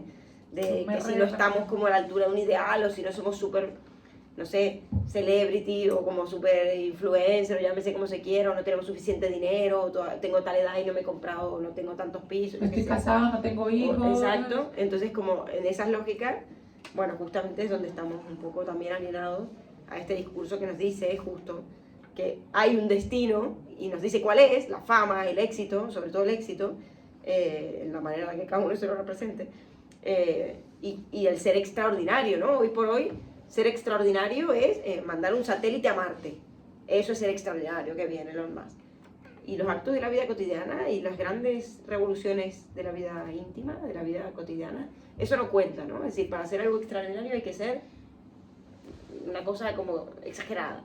Y en realidad, ¿a quién ha ayudado Elon Musk con esta mierda de ir a Marte? O sea, a nadie. Ayuda mucho más el barrendero de la Ferlandina, que nos ayuda aquí a no estar tapados de rata. Fuera a la luna. Katy Perry fue a la luna porque representó a las mujeres. Estas cosas. Claro, que te hacen sentir como mal, pues decir, estar fuera de la luna y nosotros estamos... No, y que Elon Musk mandó un montón de mujeres, supuestamente para representar que las mujeres podían ir al espacio, y pues fue un escaparate gigante. Y Katy Perry ahí en la luna. Por Dios. Bueno, en todo caso, hay una cuestión aquí, a mí me parece interesante pensarse la idea de superación desde Nietzsche. Como que uno cuando explica un poquito la idea de superhombre de Nietzsche, uno siente que es como uno de estos hombres de valor describiendo cosas, pero por favor no. Pero Nietzsche, cuando proponía el superhombre es aquel que es capaz de ser cada vez más y mejor, en referencia a quién, pues a él. O sea, es como... Hay un ejercicio que plantea en el Zaratustra, y es como, bueno, ¿qué pasaría si te paras ante la puerta del instante y tienes el camino del poder repetir? Que ahí es donde viene la alegoría del eterno retorno. Entonces, ¿qué pasaría si debes repetir tu vida una y otra vez exactamente esta? ¿Sería una condena o sería una bendición? Si es una condena, pues ¿qué estás haciendo? Y si es una bendición, ahí el superhombre. O sea, es aquel que se compromete con sí mismo y es capaz de decirle sí a la vida. Y por eso el superhombre está representado en las transformaciones del espíritu. Muy rápidamente, la primera transformación es el camello, el que carga el tú debes. La segunda es el león, el yo quiero, es como el adolescente rebelde sin causa, es como a la verga todo. Y el niño no parte de los valores establecidos, sino que es capaz de crear nuevos valores. No está en contra de lo establecido, no obedece lo establecido, es capaz de crear. El niño juega, y la dinámica, la idea del juego es fundamental para que el niño finalmente sea el superhombre. Para el superhombre es capaz de crear sus propios valores en referencia a él. O sea, que esto, por eso Nietzsche es el padre del perspectivismo, porque es en referencia a él y su propia vida. La cuestión es que nosotros... y por eso también hablaba Byung-Chul Han del paradigma neurológico, pues no solamente tenemos como referente lo otro que se internaliza como lo propio. O sea, yo tengo no sé, a alguna colega que se graduó de filosofía y en este momento ya acabó el doctorado y está ejerciendo como profe en la universidad. Entonces yo, ¿por qué no tengo finalizado el doctorado ya y no tengo ya un mejor trabajo que esa persona? Y nadie me lo está poniendo dentro de un referente. Hay referentes que, hay como deberes seres que parecen más explícitos, pero hay otros que nosotros mismos ponemos como referente de un otro que todo el tiempo nos está mostrando el escaparate. Yo, por ejemplo, yo consulto mucho LinkedIn como red social y es lo peor porque me comparo constantemente con colegas, o sea, con gente que le está yendo muy bien o parece que le está yendo bien, y LinkedIn es el Instagram del trabajo. O sea, la gente en vez de publicar una comida publica cuántos, no sé, cuestiones que a mí de hecho me sirvió. La universidad en la que estoy trabajando ahorita, la Universidad de Nebrija, me contactó por LinkedIn. O sea, sirve uno estar como ahí un poco ahí, pero sí que es cierto que es el equivalente a Instagram, pero de trabajo. Y para aquellos que somos un poco workaholic y tenemos esa idea de perfección al menos laboral, es horrible porque estás comparándote todo el tiempo con otro, porque te has tragado la norma de ese ser cada vez mejor, pero no en relación a mí, sino en relación al otro. Sí. Por favor, no consuman tanto LinkedIn. A ver, esta. No, un monstruo. No poder emanciparme de mis hijos porque no puedo alquilar un piso para mí. Y soy tan pobre que ni en Habitacha alcanza mi sueldo para atraer a sorteo. Para entrar en sorteo de nuevo. Sí. Eso es horrible. A mí me parece despreciable. Ya he dicho que es mi gran monstruo hoy en día la vivienda, ¿no? Pero también es que eso pasa, creo que en todos los países. No eres lo suficientemente pobre para tener algún tipo de ayuda, pero no eres lo suficientemente rico como para poder mantenerte. Sí. O sea, la clase media somos... Es que la idea... Es que la clase media, nosotros no somos clase media. No, pero no somos lo Nuestros padres, suficientemente igual, pobres. Nosotros o sea, no. Clase media... Yo no. Para clase media tienes que tener una propiedad a tu nombre. No. Lo podemos debatir al infinito. Lo he debatido con un montón de gente. Pero no, a ver, ¿Qué es ser clase media? ¿Qué es ser clase media? Mínimo tiene que tener una propiedad a tu nombre, una casa modesta, una hipoteca. Mira esta relación, mira cómo considero clase media. Una persona clase baja puede acudir a ciertos beneficios, digamos, por parte del Estado. Una persona clase media no. Tú no puedes eludir a alguna ayuda del Estado porque no eres lo suficientemente pobre. Eres pobre, pero no lo suficientemente pobre. Eso es ser clase media. Es ser un pobre que no está al amparo del Estado. No, para mí no. Clase media es tener tu hipoteca. No, pero ven con el ejemplo que no es una te acabo de ayuda dar. técnicamente, una financiación. Pero por eso, ven con el ejemplo que te acabo de dar. O sea, si fueras pobre, tú puedes acudir a alguna ayuda del Estado. Amiga, de verdad, parece gracioso. Amiga, sé que no parece, pero yo sé, yo me siento más cerca digamos, de lo que implica la clase baja, ¿no? Pero, amiga, ¿tú puedes acceder a un beneficio del Estado fuera del paro si en algún momento lo necesitas? No, porque no eres lo suficientemente pobre para el Estado. En ese orden de ideas... Y pronto no eres lo suficientemente joven, lo cual es terrible. Porque ahora van a ayudar hasta 35, ahora ya el último año. La clase media es la que está jodida porque está en el emparedado del capitalismo. O sea, la clase media es aquella que no tiene los beneficios que puede llegar a tener las ayudas del Estado, ni tiene los beneficios de tener algún tipo de garantía económica para no valerse únicamente de su fuerza de trabajo para sobrevivir. Esa es la clase media. Sí, igual las ayudas no alcanzan para las clases bajas tampoco. Hoy en día vayan al Parque de la Ciudadela cualquier día y verán la cantidad de gente que hay allí durmiendo, que la sacan en la mañana para que nadie los vea, pero están allí. O en muchos parques de Barcelona, por decir Barcelona, que ya ni siquiera hablemos de América Latina, es que yo siento que me persigue la desgracia. Yo me voy a América Latina para venir a Barcelona y que todo se convierta en Latinoamérica. Es que de verdad, pues yo dije que iba a venir a quejarme hoy, pero es que de verdad, es que es una película de terror, me persigue la desgracia. En Argentina toda la vida crecí con el discurso, este país se caga a pedazos. Yo estaba así de niña, así tipo, bueno, se va a caer, ¿en qué momento? ¿No? En que parecían los testigos de Jehová, en cualquier momento se acaba el mundo, este país se hunde. Y ahora, como que vengo aquí, que se suponía que en Europa la cosa iba bien, y también, ¿no? O sea, de repente es todo bastante complejo, sobre todo la vivienda, te juro, a mí me parece terrible que la vivienda haya devenido un lujo. Pero no la vivienda ya ni siquiera hablando de comprar una casa, estoy hablando de alquilar un piso que ahora puedas pagar. O sea, ahora se están comprando, habitaciones. O sea, se están pagando hipotecas por habitaciones. Y esto es un poco... O sea, ¿en qué momento nosotros hablábamos ya en términos de cuánto es el promedio de alquilar una habitación? O sea, de verdad, como que salgámonos del contexto que estamos viviendo. ¿Tiene sentido que pensemos cuánto cuesta la habitación por determinada comunidad autónoma. O sea, yo cada rato veo Barcelona Secreta y veo como esos porcentajes que hacen y es como precio promedio de alquiler de habitación. Y es, ¿qué pasó? ¿En qué momento aceptamos esto? Sí. Y creo, porque mira que somos mira, todo el tiempo que llevamos. Y fíjense que el mensaje dice, no poder emanciparme de mis hijos. ¿Y a cuántos hijos les pasa que no pueden emanciparse de sus padres? Es decir, aquí hay una cuestión de que nadie puede sobrevivir solo. Sí. O sea, no, y solo, bueno, en parte también. No, solo, es que pero, lo que hablábamos la otra vez, hasta la misma sociedad está pensada en términos de pareja. Sí. O sea, por ejemplo, tú, no sé, yo ahora puedo vivir en un piso de mediano tamaño en Cornellá, porque no vivo, antes vivía aquí en Paralel, pero en 40 metros cuadrados compartiéndolo con una amiga y su perro pastor alemán, así que pues había muy poco espacio para existir. Yo llegaba a la habitación y me acostaba en la cama y si me movía, me caía de la cama. O sea, cuando cocinaba me pegaba contra las cosas porque mido 1,80, o sea, era muy difícil, pero claro, estaba al lado de la estación de Paralel, me quedaba cerca de la playa y nada, ahorita vivo feliz en Cornellá, pero también porque pues estoy a las afueras y es más económico, y segundo porque vivo con mi pareja, o sea, eso, si no puede pagarme eso primero, sola. igual, o así no, todo, y así, o sea, eso me parece lo primero, ¿no? Que entiendo que el mundo venga de esa lógica y se siga sosteniendo sobre esa lógica de la familia, la pareja, y que de momento sigue siendo así igual. Pero así todo, no es mi caso, pero estando en pareja, que puedas pagar un piso, así todo, entre idealista, entré hoy antes de venir para constatar que no estoy equivocada, todo piso de alquiler temporal. O sea, idealista es el nuevo Airbnb, ¿no? Estas son las cosas que hace la izquierda que yo no entiendo, o que no entiendo, perdón, ¿no? O sea, no digo que las hagan con mala intención, pero es que en Argentina pasó un montón y acá veo que pasa lo mismo. Hacen una medida para favorecer a los más desfavorecidos y justamente sale el tiro por la culata. Tipo, bueno, vamos a poner un límite de alquileres en la ciudad para que nadie pueda alquilar el piso por más de un precio que consideramos racional. Vale, perfecto, ¿no? Pareciera la solución ideal. Hacen eso y al día siguiente, claro, le echa la trampa, todo idealista se ha convertido en Airbnb.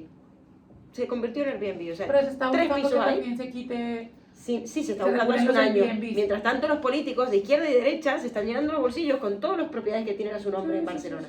Porque ahí te puedo asegurar que tanto de izquierda y de derecha tienen un montón de propiedades y son grandes tenedores, y si no lo Pero es que son, la izquierda y tienen la a los derecha no sobrinos, la representan los políticos. los hijos, los o sea, un político es un político.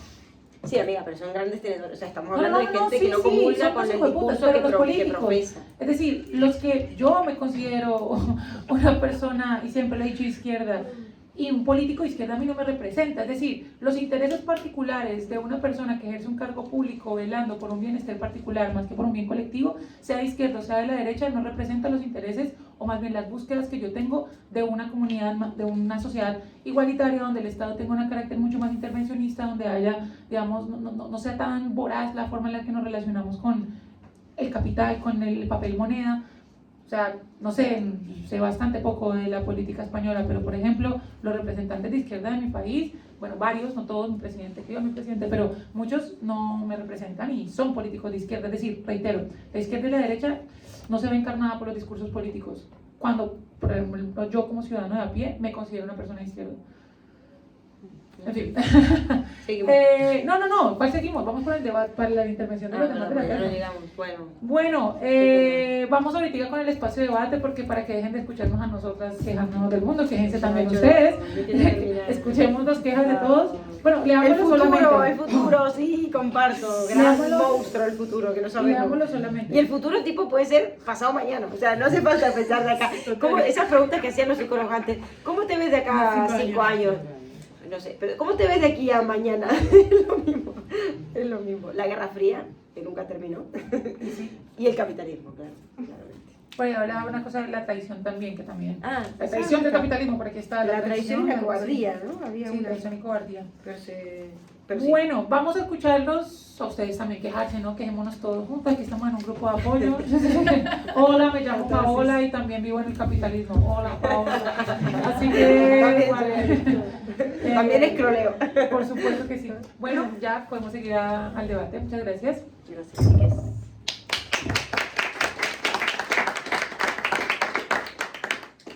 Bueno, ¿quién quiere romper el hielo? Claro que sí, Iris.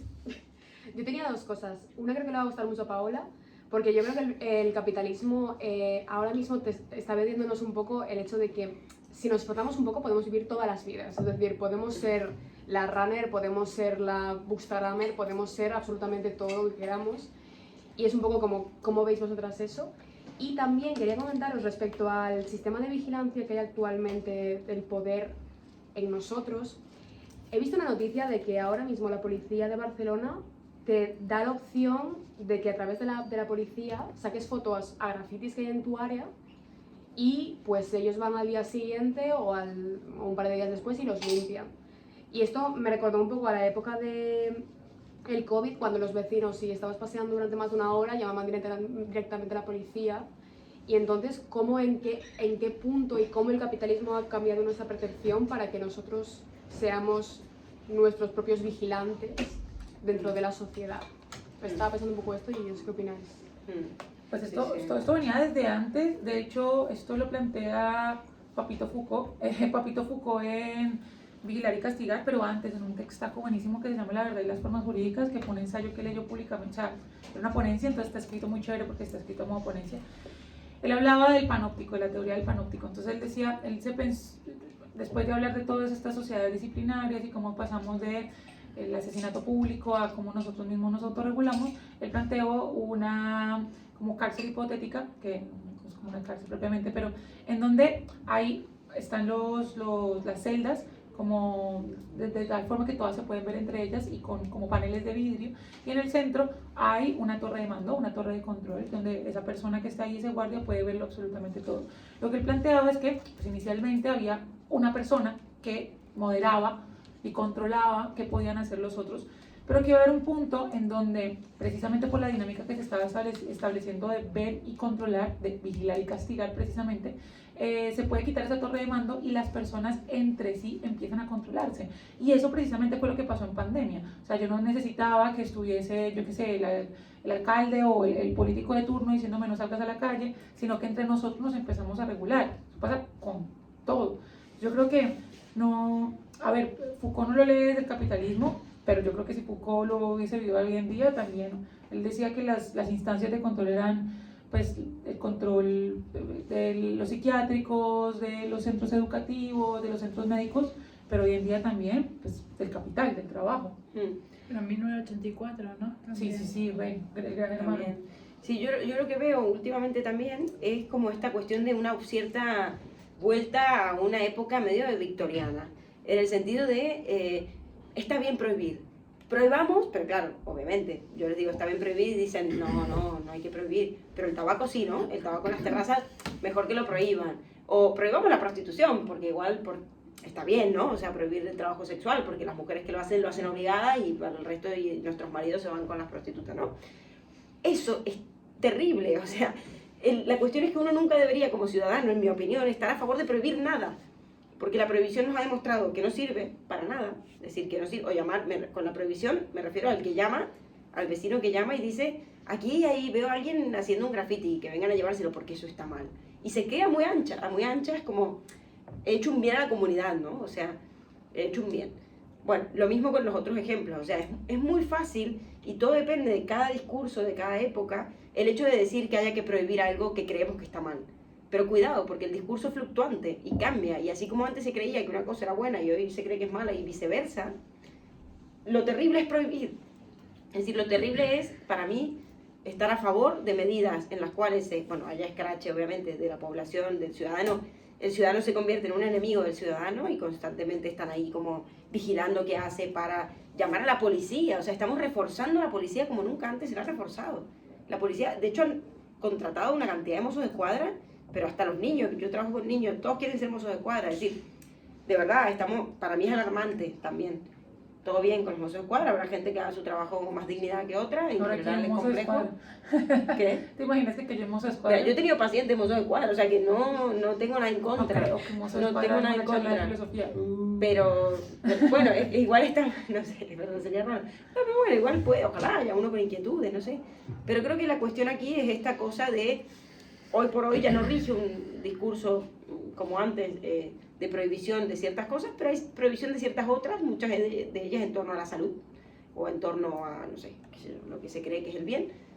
pero que en realidad nos hacen más que perjudicarnos, porque hoy prohíben el tabaco o la prostitución o el trabajo sexual, mañana así como te prohíben esto, te prohíben cualquier cosa, porque la cuestión es que la prohibición empieza a ser sumamente normalizada y la gente la avala y la gente aprueba a la policía y a los servicios que justamente están, me parece a mí, del lado, o sea, ¿para quién trabaja la policía? ¿No? Y el otro punto de que todo el mundo ahora puede hacer, mira que yo, pues para que me sigan en redes sociales yo publico muchas cosas. Pero a mí me parece, yo entiendo obviamente como el juzgamiento a las personas que publicamos mucho en nuestra vida, pero también me parece muy bonito que las cosas que uno ama, uno puede sentirse orgullosas de ellas. O sea, por lo de Runner y esto, ¿no? Yo que me creo Runner también. Pero, por ejemplo, no sé, yo viendo historias o publicaciones de amigos y amigas que muestran que, no sé, están tejiendo, están bailando, yo soy fan de mis amigos y mis amigas, siempre, fan. Porque es como, no siento que nos han hecho creer, se puede leer desde dos lugares. Uno, de mi parte, que es mi lectura, siento que nos han hecho creer que nada de lo que hagamos es suficiente, entonces no debe ser mostrado. No es lo suficientemente perfecto para ser mostrado. Si nos gusta maquillarnos, tenemos que maquillarnos perfectos, porque si no, no. Si somos, no sé, estamos estudiando algo, tiene que mostrar que ya que nos graduamos, lo único que podemos mostrar. Y el proceso, y lo que nos hace sentir orgullosos, ¿por qué no? ¿Por qué no me puedo sentir orgulloso y manifestarlo de las maneras que quiera hacerlo? Y el otro lugar, que es una autocrítica constante y una crítica también a la sociedad del escaparate, es ¿cuál es tu necesidad de validación? ¿Cuál es tu necesidad de mostrarlo? A ver, creo que ambos lugares, tanto de la crítica son interesantes, pero yo lo suelo leer desde como esta idea de micrologros, que se piensan micro, que son la cotidianidad misma. A mí me parece muy bonito romantizar la realidad, como romantizar la cotidianidad. Entonces cualquiera que haga 2 kilómetros y se crea runner y lo publique, yo le escribo felicitaciones, qué chimba, lo lograste, estos 2 kilómetros que te costaron. Y si está bailando salsa y es un palo, como pasa con la mitad de personas que veo que están bailando salsa últimamente, es como Nilo, lo mejor, eres increíble, wow, cómo baila salsa. Porque es como la vida nos ha vendido una perfección absurda, nos ha vendido un sistema de logros tan absurdo que tener hobbies, pasiones, micrologros, es maravilloso como validarlos. Entonces, no sé, yo soy muy fan de todo el mundo. No sé. Miguel. Para mí las redes sociales son el panóptico contemporáneo. Sí. O sea, es el dispositivo de control, o así se está usando, porque en un principio, bueno, generaron también movimientos sociales y todo, el movimiento de los indignados, la primavera árabe, Occupy, fueron como una consecuencia también del uso de las redes sociales socialmente, ¿no? Y para los activismos y las luchas políticas. Y yo creo que la llamada de atención fue de que dijeron, ups, esto está descontrolándose para bien, para el bien popular, digamos, y para el mal de los poderosos, ¿no? Y a partir de entonces empezó también el control de los algoritmos. Y yo quería comentarles, porque son mis monstruos también, y son como matrioshkas, que son monstruos compuestos de monstruos. Y el algoritmo es el gran monstruo actualmente, ¿no? Porque además, yo a veces digo que es como un demiurgo, es el demiurgo, ¿no? El algoritmo. Sí, sí, sí. Y pareciera que está, en una parte está descontrolado, que también es encontrado por ahí, que no tienen realmente un control, o sea, no conocen a ciencia cierta exactamente los algoritmos, pero que también lo utiliza a través de los efectos que tienen los algoritmos, pero no saben cómo tiene los efectos que tiene, ¿no? Entonces hay cosas que se pueden programar, pero hay cosas que se salen del control, teoría del caos total. Y entonces el otro monstruo que el algoritmo también está alimentando es el odio. El odio. Y todo el malestar social y todo el malestar personal de los individuos se va descargando hacia allá, hacia ese odio, y eso es lo más peligroso de todo, ¿no? Entonces para mí ese es el de mis pesadillas, el monstruo de mis pesadillas. Es muy loco porque yo sé, a ver, yo soy muy fan de este tiempo, es raro, como que todo el mundo es como, ay no, antes era mejor, y es como, a mí no sé, yo soy muy fan de este tiempo, yo no digo, ay, yo hubiera nacido antes, qué chingo hubiera sido ser la esposa de un hombre y no poder haber salido nunca de mi casa, no está como dentro de mis sueños, Entonces, como que no sé, estos tiempos a mí me gustan. Todo para empezar a decir, como las redes suelen ser muy criticadas, precisamente desde ese lugar que tienes toda la razón. O sea, yo veo, no sé, consumo videos de TikTok y lo primero que me sale, yo que le suelo dar like a cuestiones como políticas, este tipo de cosas, pues veo la persona que hizo un comentario súper de derecha y que entonces todo el mundo, los videos de criticando cómo critican a esa persona y bueno, en fin, eso, claro, como tiene más interacciones, me meto a los comentarios y me pongo a pelear en comentarios, soy ese tipo de persona, lo sé. Pero me parece muy particular porque yo considero que las redes sociales son como la nueva imprenta de Gutenberg. Como en su momento Gutenberg con la imprenta pues fue la gran revolución porque la información estaba al acceso de todos, pero pues también estaba al acceso de toda la propaganda y podían haber tantos escaparates y tanto propaganda política para que la gente conociese de política y también como para controlarlas. O sea, si bien la imprenta fue una revolución porque tuvimos acceso a la información, también tuvimos acceso a la desinformación por parte de la imprenta. Entonces, de alguna manera, ahorita los medios de comunicación masiva nos permiten llegar a tantas cosas. Yo soy muy fan, por ejemplo, de los cultubers, que son como youtubers de ciencia, hay muchos españoles, un montón, no sé, sea de ciencia, Jaime Altozano era música, bueno, un montón de youtubers que te explicaban cosas. No sé, yo veo los videos de Quantum Fractum, así no entienda nada de agujeros negros y no sé para qué vi durante 10 minutos. Pero hay mucho de eso, mucho. Internet está plagado de eso, de un montón de gente que te explica cosas muy chéveres. Yo hago videos también de TikTok hablando de filosofía. O sea, hay mucho contenido de esa índole. La cuestión es que, así como la imprenta de Gutenberg, pues hay que saber qué información se consume. Y así como nosotros podemos leer un libro piltrafa de 8, pues también podemos, no sé, leer a Foucault. O sea, es decir, yo creo que lo que sucede ahora es que pues obviamente las redes sociales son mucho más fáciles de consumir que un libro, claro está, pero también que ahora es mucho más necesario como la educación crítica, como enseñar a discernir la información, porque la información y va a estar. El problema no está en las redes sociales, creo, el problema está en la forma en la que estamos consumiendo la información que está llegando. Entonces, ¿qué tenemos que hacer para educar a las personas para que sepan consumir información? Ya no va a estar en un libro, ya va a estar al acceso de su celular, pues entonces, ¿cómo podemos darle herramientas para que lo consuma de forma adecuada? Creo, no sé. Sí, no, yo más allá de eso me quedé en lo del odio, que es cierto, ¿no? Y se ve en los foros de redes, en los chats, o en cada cosa, cada tontería, un comentario.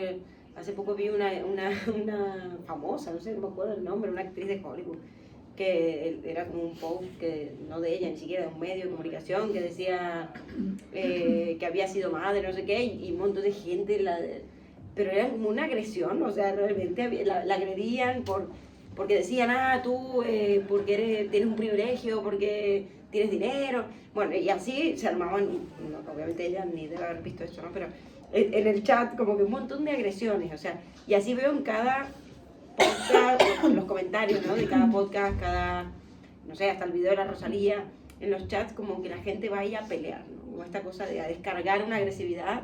Sí, básicamente. Porque sí, o sea, la agresividad que no descargamos directamente porque si no vamos presos, pero como esto es gratuito, meterte con alguien en la red es gratis y sale gratis, pues hasta que alguien le ponga freno, de alguna manera. Sí, sale gratis y no das la cara, o no, al menos también incluso te sale gratis físicamente, porque en la calle te puede pasar que alguien te dé un, no sé, Y en cambio a uno mismo le da un subidón cuando suelta ese improperio o esa patada en el culo de quien sea, pues claro, así vamos.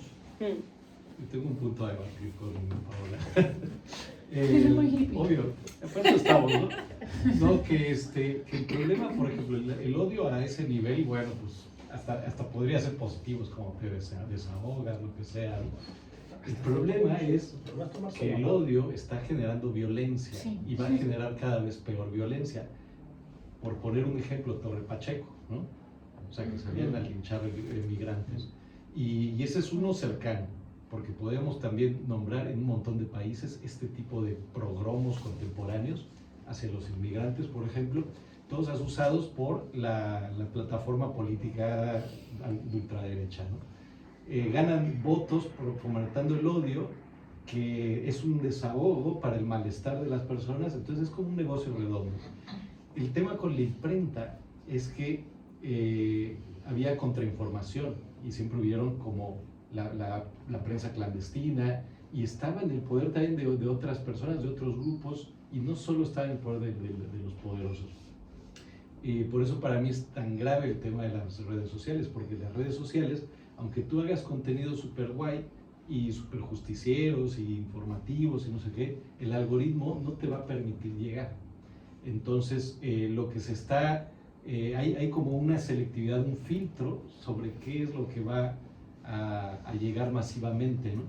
Entonces, no es, por ejemplo, cómo se solucionaba la contrainformación en época de la imprenta. Era, bueno, pues hacemos nuestro periódico clandestino, nuestro contrainformación, nuestro contrainformativo, nuestro fanzine, lo que sea, y eso le llega a la gente que está en nuestra afinidad.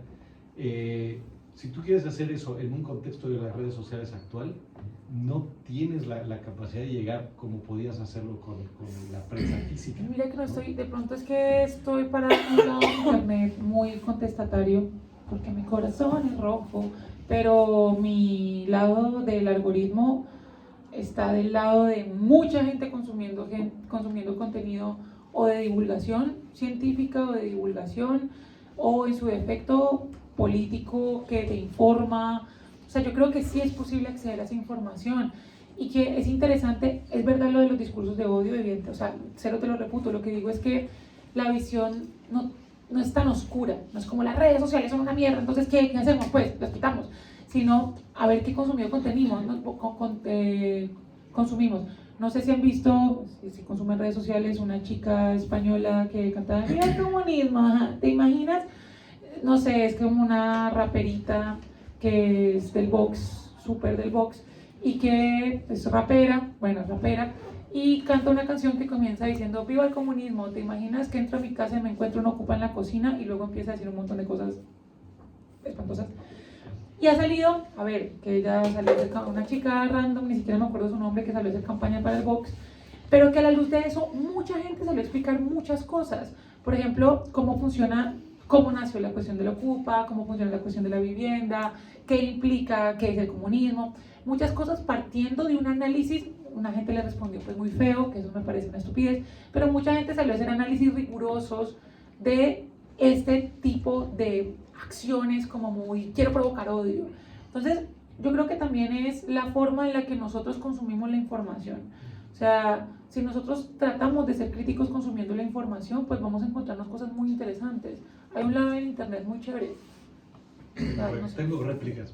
Igual, pero para contestar un poquito, que creo que sé por dónde vas, o sea, sí es cierto de que un contenido de divulgación, en general, básicamente está todo permitido, ¿no? O sea, se puede, qué sé yo, decir incluso teorías que caen dentro de lo conspiranoico y qué sé yo. Lo que dice él es un poco cierto de que, si bien estoy seguro de que no podés intervenir el algoritmo, o sea, no, porque de nuevo, como vos bien dijiste, la gente que lo explota por plusvalía no tiene ni puta idea de cómo funciona, lo fueron haciendo, tiene directivas por las que se rige el algoritmo, pues son un compendio de algoritmos, pero no tienen ni puta idea de por qué hace lo que hace. Entonces es básicamente bastante difícil de intervenir, pero sí que al consumir la información a través de ChatGPT o a través de Facebook, como todo el mundo hace y como todos hacemos y cada vez lo estamos haciendo más, lo estamos haciendo a través de plataformas que no son auditadas y no son auditables por ningún estado.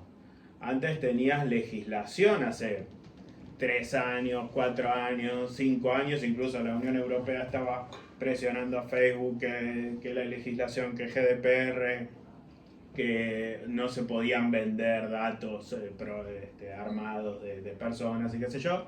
Hoy te pasaron por arriba, o sea, ya no tenés ni idea de lo que están haciendo, porque la gente conscientemente dice, sí, no importa, yo voy a volcar toda mi vida a ChatGPT y le voy a contar mis deseos más profundos y que arme un perfil y me venda cualquier estupidez, no pasa nada, o me venda partidos políticos, whatever.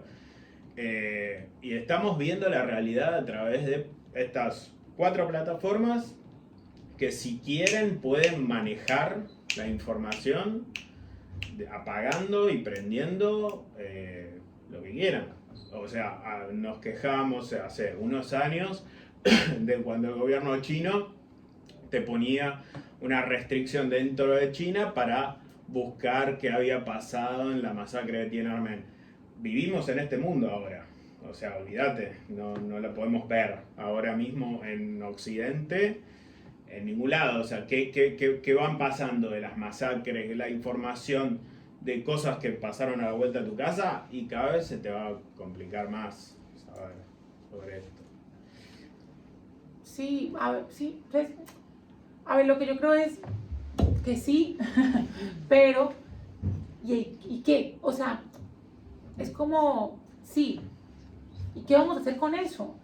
Consumir internet de otra forma. O sea, por ejemplo, ahora hay muchas alternativas a Twitter que han salido, como Sky, como Blue Sky, como otras plataformas que lo que buscan es no consumir las tipos de plataformas que generaron Elon Musk.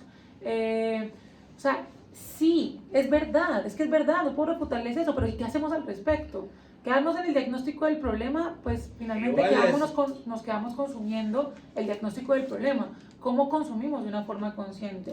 Sabiendo que somos los que consumimos este tipo de medios. Nosotros no tenemos tanto problema porque vivimos una época analógica, porque hemos tenido la suerte de tener un periodo de formación del espíritu crítico. Ahora, las nuevas generaciones que viven en este mundo de irrealidad total, o sea, están en Disneylandia, no sé dónde lo van a aprender. Yo sé que les cuesta mucho, pero y es nuestro deber, yo que soy docente, mi deber como formadora es precisamente tratar de educarlos para que tengan las posibilidades de asumir estas herramientas, más que decirles que las herramientas son malas porque las van a usar. O sea, no sé, me pasaba dando clase a chicos de segundo año de pedagogía y educación social, que son chicos que pues se supone que tienen mentalidad crítica y demás, que muchos no sabían dar una opinión sino por ChatGPT. O sea, no, les decía como que, bueno chicos, comenten qué les parece lo que acabamos de ver de Rousseau, como qué les parece lo que acabamos de ver de Rousseau, montaban las diapositivas para que leyeran la diapositiva y hacían una reflexión que les hacía ChatGPT, y que yo evidenciaba que era ChatGPT porque uno conoce los formatos con los que funcionan, los tipos de palabras que utiliza, los gags que utiliza, y además, pues porque así no hablan ellos. Entonces, siempre les decía como chicos, es que a mí no me importa, hablen mal, o sea, no, háblenme mal, digo como, no, profe, pero es que a veces no sabemos cómo, por dónde partir, no, lo que sea. No, es que no sabemos cómo escribir un párrafo, hágame una lluvia de ideas, no importa, bullet points, después organizamos la información, como buscar, o sea, van a seguir usando estas herramientas. La cuestión es cómo los educamos a usar estas herramientas. Lo que está sucediendo es bueno quejarse y uno se siente como ya, quejémonos, sí, es obvio, es una parte importante, pero y el dilema de los padres también entre prohibir y dejarles usar desde la edad muy pequeña es otra cosa que ahora estoy viendo mucho con mis amigos que tienen los hijos de 5, 7, 10, 12, 15 años. O sea, el nivel del uso de las redes sociales, la educación digital es la clave aquí, porque lo que dices tú es imposible de sacarlo de la vida, porque hay muchos padres que lo prohíben hasta 12, 15 años de usar. Cuando tienen el móvil que todos sus amigos han tenido, pues es mucho más, es como Estados Unidos con el alcohol a los 21. O sea, llegamos a un problema de alcoholismo muy elevado entre España y Estados Unidos. Entonces, la educación digital, y creo que en España aún no hemos llegado a un punto de realmente tener recursos de calidad para ello, a diferencia de muchos otros países europeos. lo está intentando. De hecho, bueno, la asignatura que estoy dictando habla de eso. La LOMLOE, que es la ley que se generó en el 2020, que es la que modificó la LOE, la Ley Ordinaria Española del 2013, la ley ahora del 2020 trata de incluir esto, ¿sí? Bastante, o sea, le apuesta muchísimo para intentar integrar y entender y tener como una conciencia digital, aparte de, bueno, de dinámicas de inclusión, medio ambiente y demás. Le hacen mucho hincapié a los formatos digitales, más que a su uso, a su entendimiento. Exacto. Pero bueno, que es una ley que apareció en el 2020, que apenas se está empezando a implementar y que es bastante difícil. Sí, la cosa no es, yo creo, ni demonizar ni hacer apología de las pantallas. Es una herramienta. Exacto. Y es verdad que hay que ver la manera de que no te, bueno, de que te sirva para muchas cosas, pero que no piense por ti o que no termine haciendo las cosas por ti, o que digo en las edades tempranas, ¿no? Sobre todo en la infancia o en la adolescencia. Bueno, que al final la máquina, o acostumbrarse a que ChatGPT o la máquina, la herramienta piense por ti y tú no desarrollar ciertas funciones. Bueno, no. Utilízalo, pero para justamente que tú también fomentes ciertas cuestiones cognitivas, no sé. Para mí es una herramienta, tan buena como no buena, neutra. En su momento, el último, y en su momento pasó lo mismo con Google. En su momento también. Sí, o yo me con la acuerdo- rueda, o con el con la- a mí- barco, la yo me invención acuerdo- del avión, no sé, cualquier Yo soy modelo invento. 94, yo tengo 31 años. Y yo me acuerdo cuando yo hacía las tareas con Encarta, no sé de qué llegó Encarta, pero era como una plataforma tipo Wikipedia, que todos los profesores decían, no, tiene que abrir un diccionario. Y es como, y O la Encarta calculadora. la calculadora también, había que hacerles cuentas a mano. Pero, Dios, cuando llegó Excel la gente lo odiaba. Y ahora ya hacemos cursos de Excel para intentar aprenderlo. O sea, Claro, hay claro. que... Maldito Excel, hay que No, no. buscar aprenderlo. Maldito. No. Bueno, yo quería abordar otros Y puntos, el de pero Israel. ya en relación a esto, porque yo creo que al final es el problema de siempre, pero con otras herramientas, porque creo que siempre ha habido una población que ha sido más crítica con la información que le llegaba y que a lo mejor ha recurrido a otras fuentes, ¿no? Ahora mismo puede ser lo que ha dicho Pablo, no tenemos toda la información, lo que pasa es que tú puedes elegir ser crítico o no.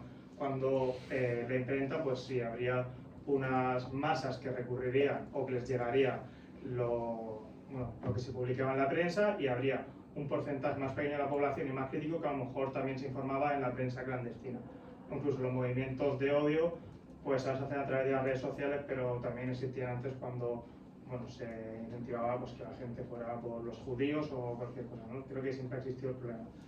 Y bueno, yo quería otras cosas que se me habían ocurrido durante la charla, un poco cómo el capitalismo no es solo la causa de algunos problemas, sino que los acentúa. Por ejemplo, me ha venido cuando habéis sacado la papeleta de la ansiedad, ¿no? Que cómo no tener ansiedad con lo que nos está ocurriendo, con la situación que tienes.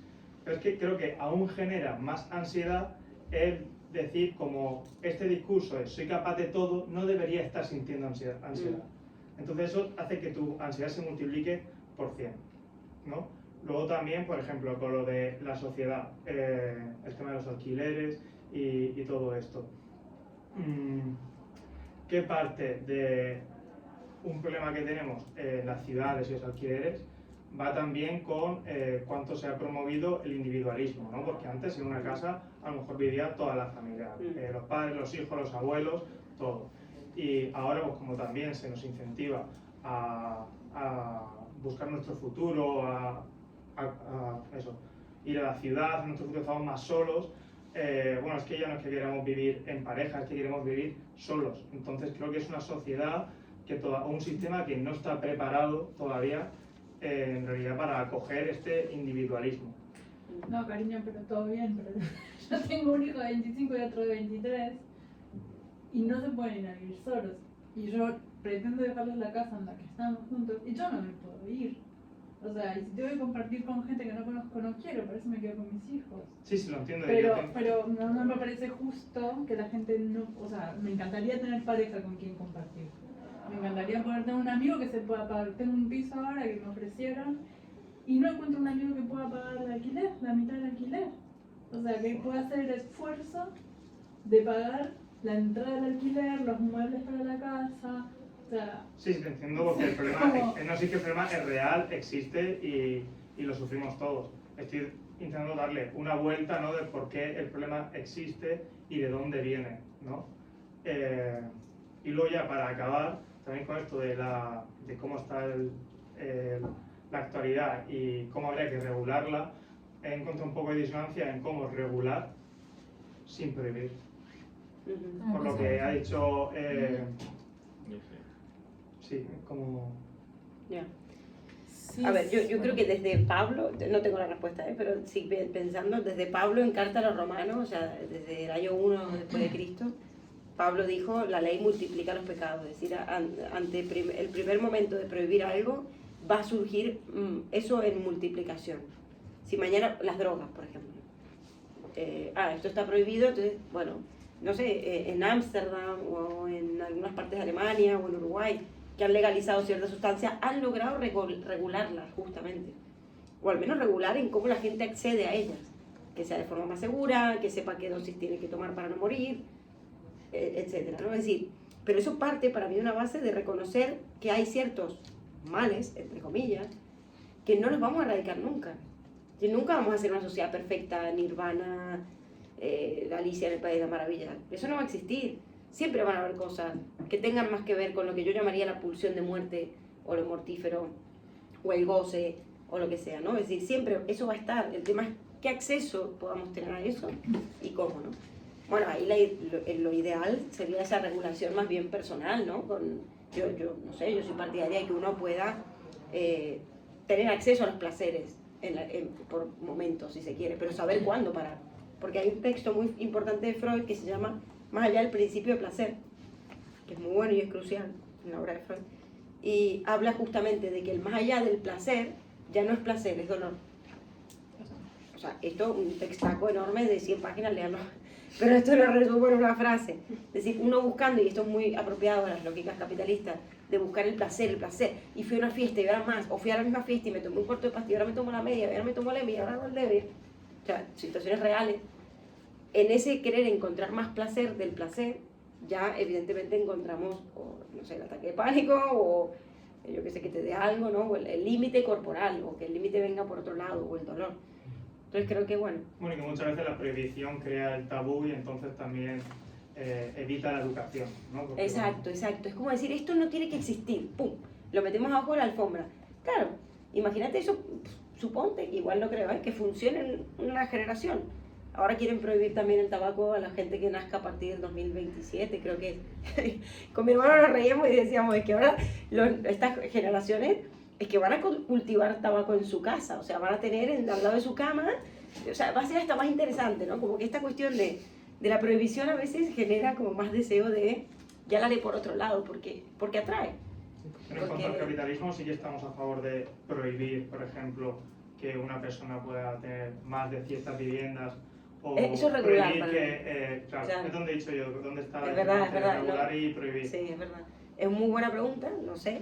Pero yo creo que ahí sería más bien regular, ¿no? Como, pero la regulación incluso me lo puede hacer un algoritmo eso hoy en día, preguntar a ChatGPT.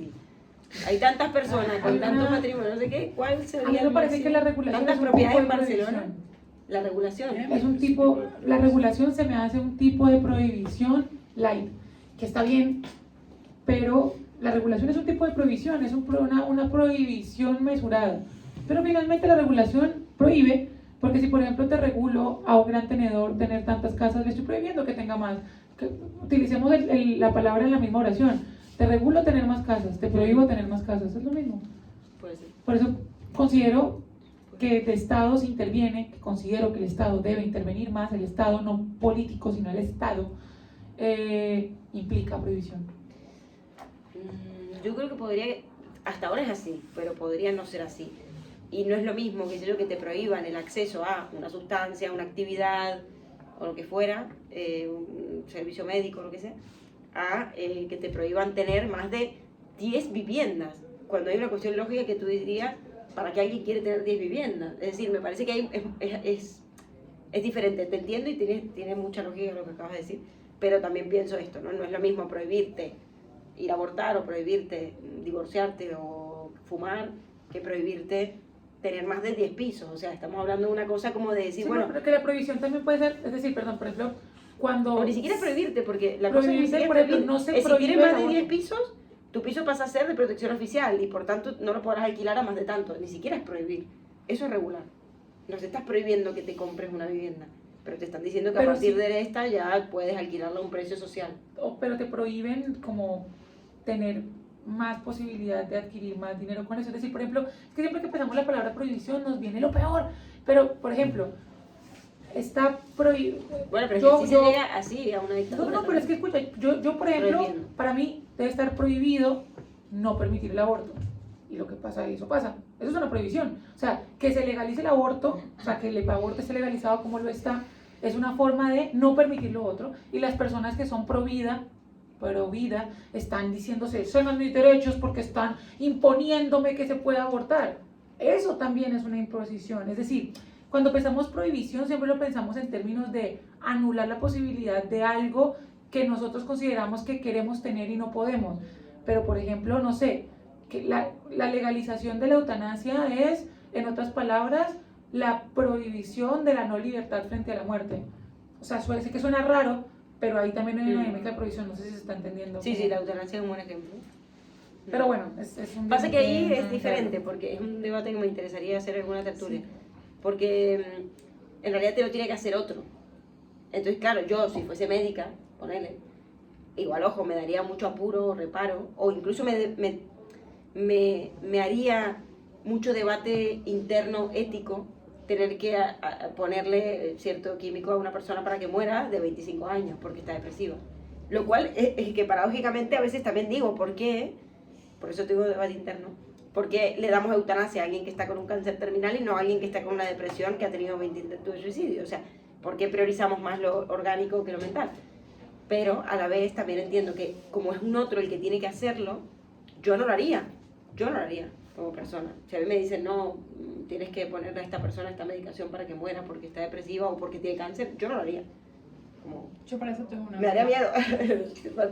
Yo ya tengo un pacto con una amiga. Ah, sí, se lo hacen. Bueno, Freud murió así. Freud murió por eutanasia. Es verdad que a una edad ya entrada en edad, no sé, de 80 y largo. Pero bueno, entre los médicos se hacen ese tipo de favores, ¿no? Es como, bueno, ya tengo un cáncer, ya está. Y sí, eutanasia. Por acá, más. El último y cerramos, ¿no? No, pero habían dos. Ah, vale. Por ahí mismo y por ahí. Israel y... ¿Y tu nombre? Tú has venido antes, yo te he visto. Sebastián. Israel y Sebastián. Vale. O quizá otra. Me quedo un poquito atrás ya, pero y tampoco quiero entrar muy fondo aquí, pero volviendo a las redes sociales, escucho mucho que decimos sobre el algoritmo en tercera persona y cómo los malvados lo crean, y es una pregunta que me surge, no lo creo yo mismo, es decir, porque tal vez mi algoritmo no es el mismo el tuyo, entonces no somos nosotros los que lo estamos alimentando. Obviamente habrá intereses, habrá gente que pone dinero, que quiere vender lo que quiera vender, pero normalmente cuando nos quejamos, ¿no?, del típico tren chorra que no vale para nada y que te funde el cerebro, es porque tal vez yo me quedo mirándolo, ¿no? No sé, lo dejo como una pregunta abierta, es decir, si nos quejamos de eso, tal vez no estoy alimentándolo yo, no soy yo quien lo está enseñando a él en vez de él queriendo enseñarme a mí. Y luego me surge otra pregunta, en el tema de la juventud, ¿no?, de decir, es que ven puras idioteces todo el día en el móvil, las redes sociales o cosas así. Miremos los papelitos, ¿no? Todos o casi todos nos hemos quejado. Hemos dicho que no vemos el futuro claro, o que tengo ansiedad, o que no me puedo independizar, o que tal. Ahora pongámoslo en la piel de alguien de 15 años. O sea, ¿qué le dices a esa persona? Que estudie para que le vaya bien, o que haga algo. Es que yo no sabría qué decirle. Entonces, claro, ¿cómo yo le digo a esa persona que no haga el tonto? Pues mira, haz lo que veas, ¿no? O como tú te sientas. Eso también como lo dejo abierto. Es decir, nos sentamos desde aquí. Si tal vez yo no lo veo claro y esa persona creció haciendo y viendo eso en sus amigos y así, creo que es normal que lo haga. Luego, voy como uniendo varios puntos. Luego, con el tema de la vivienda, es una locura. Aquí creo que casi todos o la mayoría malvivimos, entre comillas. A ver, no vivimos tal vez en la calle, espero que no. Pero no como quisiéramos tal vez. Pero luego también me surge una pregunta, y esto no lo hago como un ataque ni menos, pero ¿cuántos somos de aquí? Es decir, ¿cuántos su abuelo y su bisabuelo y él son catalanes de toda la vida? Es decir, yo no soy de aquí. A lo mejor yo soy también parte de un problema y yo hago vida aquí, trabajo acá. Es decir, es normal que si venimos de tantos sitios, pues es normal que esto pase, ¿no? Y claro, nunca nos representamos como el problema, es decir, siempre, es que claro, los que tienen la vivienda y tal, que creo que obviamente hay mucho de esto, pero imaginemos que todo utópicamente va bien y los precios y todo bien, es que no hay viviendas para todos. O sea, no lo veo, por lo menos en Barcelona, que no crece hacia arriba, tenemos que irnos a las afueras. Hay que irnos a las afueras, de verdad. Yo no sé Sí, cuál es el acá- sueño de vivir en Barcelona. O sea, yo lo Bueno, digo pero con igual todo. estamos aquí, pero hay que ser, o sea, porque Sí, estamos aquí. Pero sí que, Pero es que retomando una sola matemáticamente no cosa, da. No, antes de entrar en ese no, debate, eso yo no digo sé, una no, cosa, no sé. por algo estamos aquí también, es decir, es verdad, y ahí aún me da culpa. Yo vine un par de años antes, o sea, donde no creo que no había al menos tantos argentinos como ahora. Si hubiese sabido que esto iba a pasar, me hubiese ido a vivir a Japón. Porque no aguanto los argentinos. No tanto, no tanto, pero bueno, es verdad, tanto, no me imaginaba. Me fui a Argentina y me encontré con Argentina en Barcelona, Argentona. No, pero sí que es verdad que por algo nos vamos de nuestros países porque se han convertido en vivibles y por algo es también. No he hecho a culpa, no creo que haya un culpable. Pero sí que evidentemente muchos latinos, Venezuela, Colombia, Argentina, Al final no sé. nos Bueno, odiaron un representantes, poquito, ¿no? ahora que se aguanten. Levante la Pero- mano a un latino. No sé si tanto por eso, yo creo por las condiciones en las que se está viviendo hoy en día, que sí, bueno, y también, ¿no? Es decir que, bueno, la gente que viene ni hablar de África, de otros países de Pero es que Oriente. yo creo que hay que ser realista. A ver, entiendo un poco el punto de Israel y sé que suena muy disonante y yo que soy súper migrante y mis derechos tal, pero sí que es cierto. Ayer llegué a la casa de una amiga que vive a las afueras de Verona en una casita, en una casota preciosa, pero a las afueras de Verona, a unos 40 minutos, hay un pueblito que se llama Valpolichá y ella no siquiera vive en Valpolichá, sino a las afueras de ese pueblito. Y es una casa espectacular, gigante, con un jardín enorme. Todo lo que hay a su alrededor son casas de el hermano, del primo, de no sé qué. Dejan la puerta abierta porque no les va a pasar nada. El baño se despierta, se para solo cuando uno llega y siempre la taza está caliente.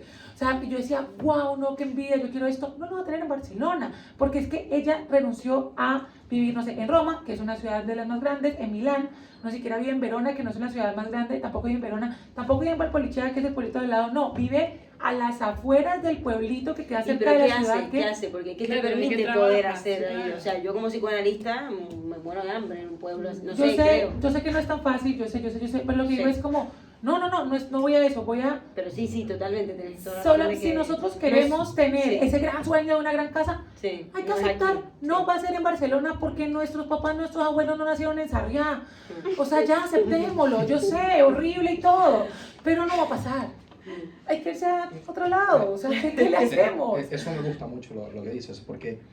Y a eso quería llegar con lo que decía, ¿no? Como que voy uniendo varios puntos y entrando como al capitalismo, que estamos jodidos, estamos mal, ¿no? Y la pregunta es, ¿esto va a cambiar? Y no creo que tengáis una respuesta, pero tal vez no nos estamos equivocando en cómo mirarlo. Es decir, a lo mejor, digo, bueno, y obviamente yo lo sufro y es algo que me duele, pero me digo a mí mismo, a ver, Irra, pues mira, tienes una habitación, pues no tienes que arreglar el piso si se daña. No sé, mirarlo tal vez de un punto de vista en el que tal vez yo en Venezuela, yo no tenía lo que tengo aquí de caminar por la calle tan seguro, cada vez un poco menos, pero bueno, igual, o tener esta playa, no sé. Hay cosas por las que yo estoy aquí y hoy en día me sale a cuenta, ¿no? Si yo lo pongo en perspectiva en esa balanza, no sé, tal vez no podría ayudarnos. No estoy diciendo que sea ideal el capitalismo, y ni nada de esto, me parece mal. Pero bueno, no nos estamos jodiendo en ese autocastigo de esto no sirve, de yo no llego, no puedo porque no soy perfecto por las redes sociales, por todo, como que hacemos más bola de todo, no sé. Es decir, podríamos cambiar un poco la manera en la que lo vemos y decir, bueno, si quiero la ciudad, sé que tengo esto. Si quiero renunciar a la ciudad, sé que tengo una casa más grande con esto, pero tengo que irme a 2 horas de aquí. O sea, intentar jugar un poco con ello, en la medida de lo posible, obviamente. Si no tengo trabajo allá, pues ni modo. Sí. Bueno, Pero no han hecho... la última intervención que ya nos hicieron vale, Maika Sebastián. y Sebastián había levantado Que la mano. Ramón ya nos está haciendo así. Seguimos en el absenta, ¿eh? No, pues yo quería comentar más que todo era el capitalismo en sí. Digamos que en cierto momento hubo como una esperanza, ¿no? Con el comunismo y todo esto, como de otro sistema que pudiera competir, ¿no? Con el capitalismo. Pero claro, a nivel histórico, en la actualidad, pareciera que no tiene ningún otro rival, que hoy en día es capitalismo en todas partes, incluso China, que se vende como un poco de comunismo, pero en realidad también es un capitalismo voraz. Entonces, claro, o mi reflexión iba más en ese sentido. Pareciera que esa batalla ya está totalmente perdida, al menos con la filosofía o la política de hoy en día, ¿no? Entonces era más si dentro, qué sé yo, de la filosofía o algo parecido, se vislumbra alguna esperanza de que vuelva a retomarse como esa, no sé cómo llamarlo, sincronía, ¿no? De los obreros, de la fuerza laboral, como para tratar de cambiar o llegar a otro sistema. O en definitiva ya es capitalismo de aquí en adelante y que sobrevivan los que tengan que sobrevivir. Bueno, a ver, el triunfo del capitalismo es hacernos pensar que no existe nada más que el capitalismo que pueda funcionar y precisamente lo ha hecho. Yo sé que los sistemas como que alternativos al capitalismo no han funcionado muy bien, pero lo que sí creo es que orgánicamente algo va a pasar. O sea, lo han hablado varios autores, Zizek, por ejemplo, que es un postmarxista muy interesante, le da mucha bola a esto. Algo va a pasar. Llámese lo que sea que venga, pero algo va a pasar. Sí, por lógica. Porque en este momento lo que está pasando es que la gente se está quedando sin nada que perder. Y va a haber una revolución de proletariado. Es que no hay manera de sostener esto. Ya, Es una olla a presión. como pasó en la Revolución Francesa, ¿no? Que la gente no salió a tomar la Bastilla hasta que no hubo pan.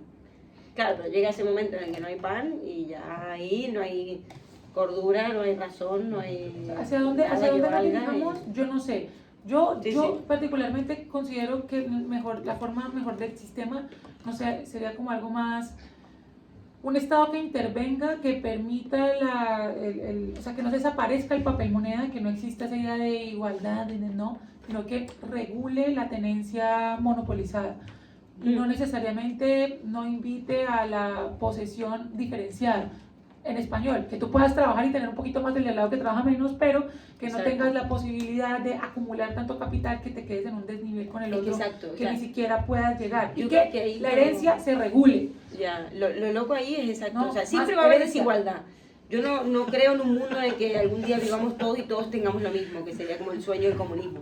No creo en eso en absoluto, creo que es una utopía, ojalá fuera así, pero no va a ser así. Pero realmente que esa desigualdad llegue a estos niveles terroríficos, bueno, y ahí evidentemente es que al final se cava en su propia tumba, porque es lo que tú dices, cuando ya no tienen nada que perder la gente, algo pasará, ¿no? Es decir, cuando ya la gente no tenga que darle de comer a sus hijos ni dónde resguardarse una noche de lluvia, bueno, ahí sí que irán o se hará algún tipo de conflicto, ¿no? De conflicto que pase a mayores, pero ¿por qué hay que esperar a eso? ¿Por qué no entienden que el estado de bienestar es lo ideal? Si todos tienen pan en la boca, pan y circo, necesitamos pan y circo. Y si no se nos quitan ni eso... No hay ni pan, circo sí, circo hay un montón. Sí, pero muchísimo. No. Nos han quitado el pan y nos han puesto más circo, eso es verdad, es verdad, pero bueno. Pero sí, porque del circo no se come, no se vive. La revolución del proletariado, revolución del proletariado. Sí. Bueno, seguimos en la agenda. Ojalá que no sea pesimista, pero era una charla terrorífica, así que creo que está bien, ¿verdad? Claro. ¡Qué lucha, compañeros!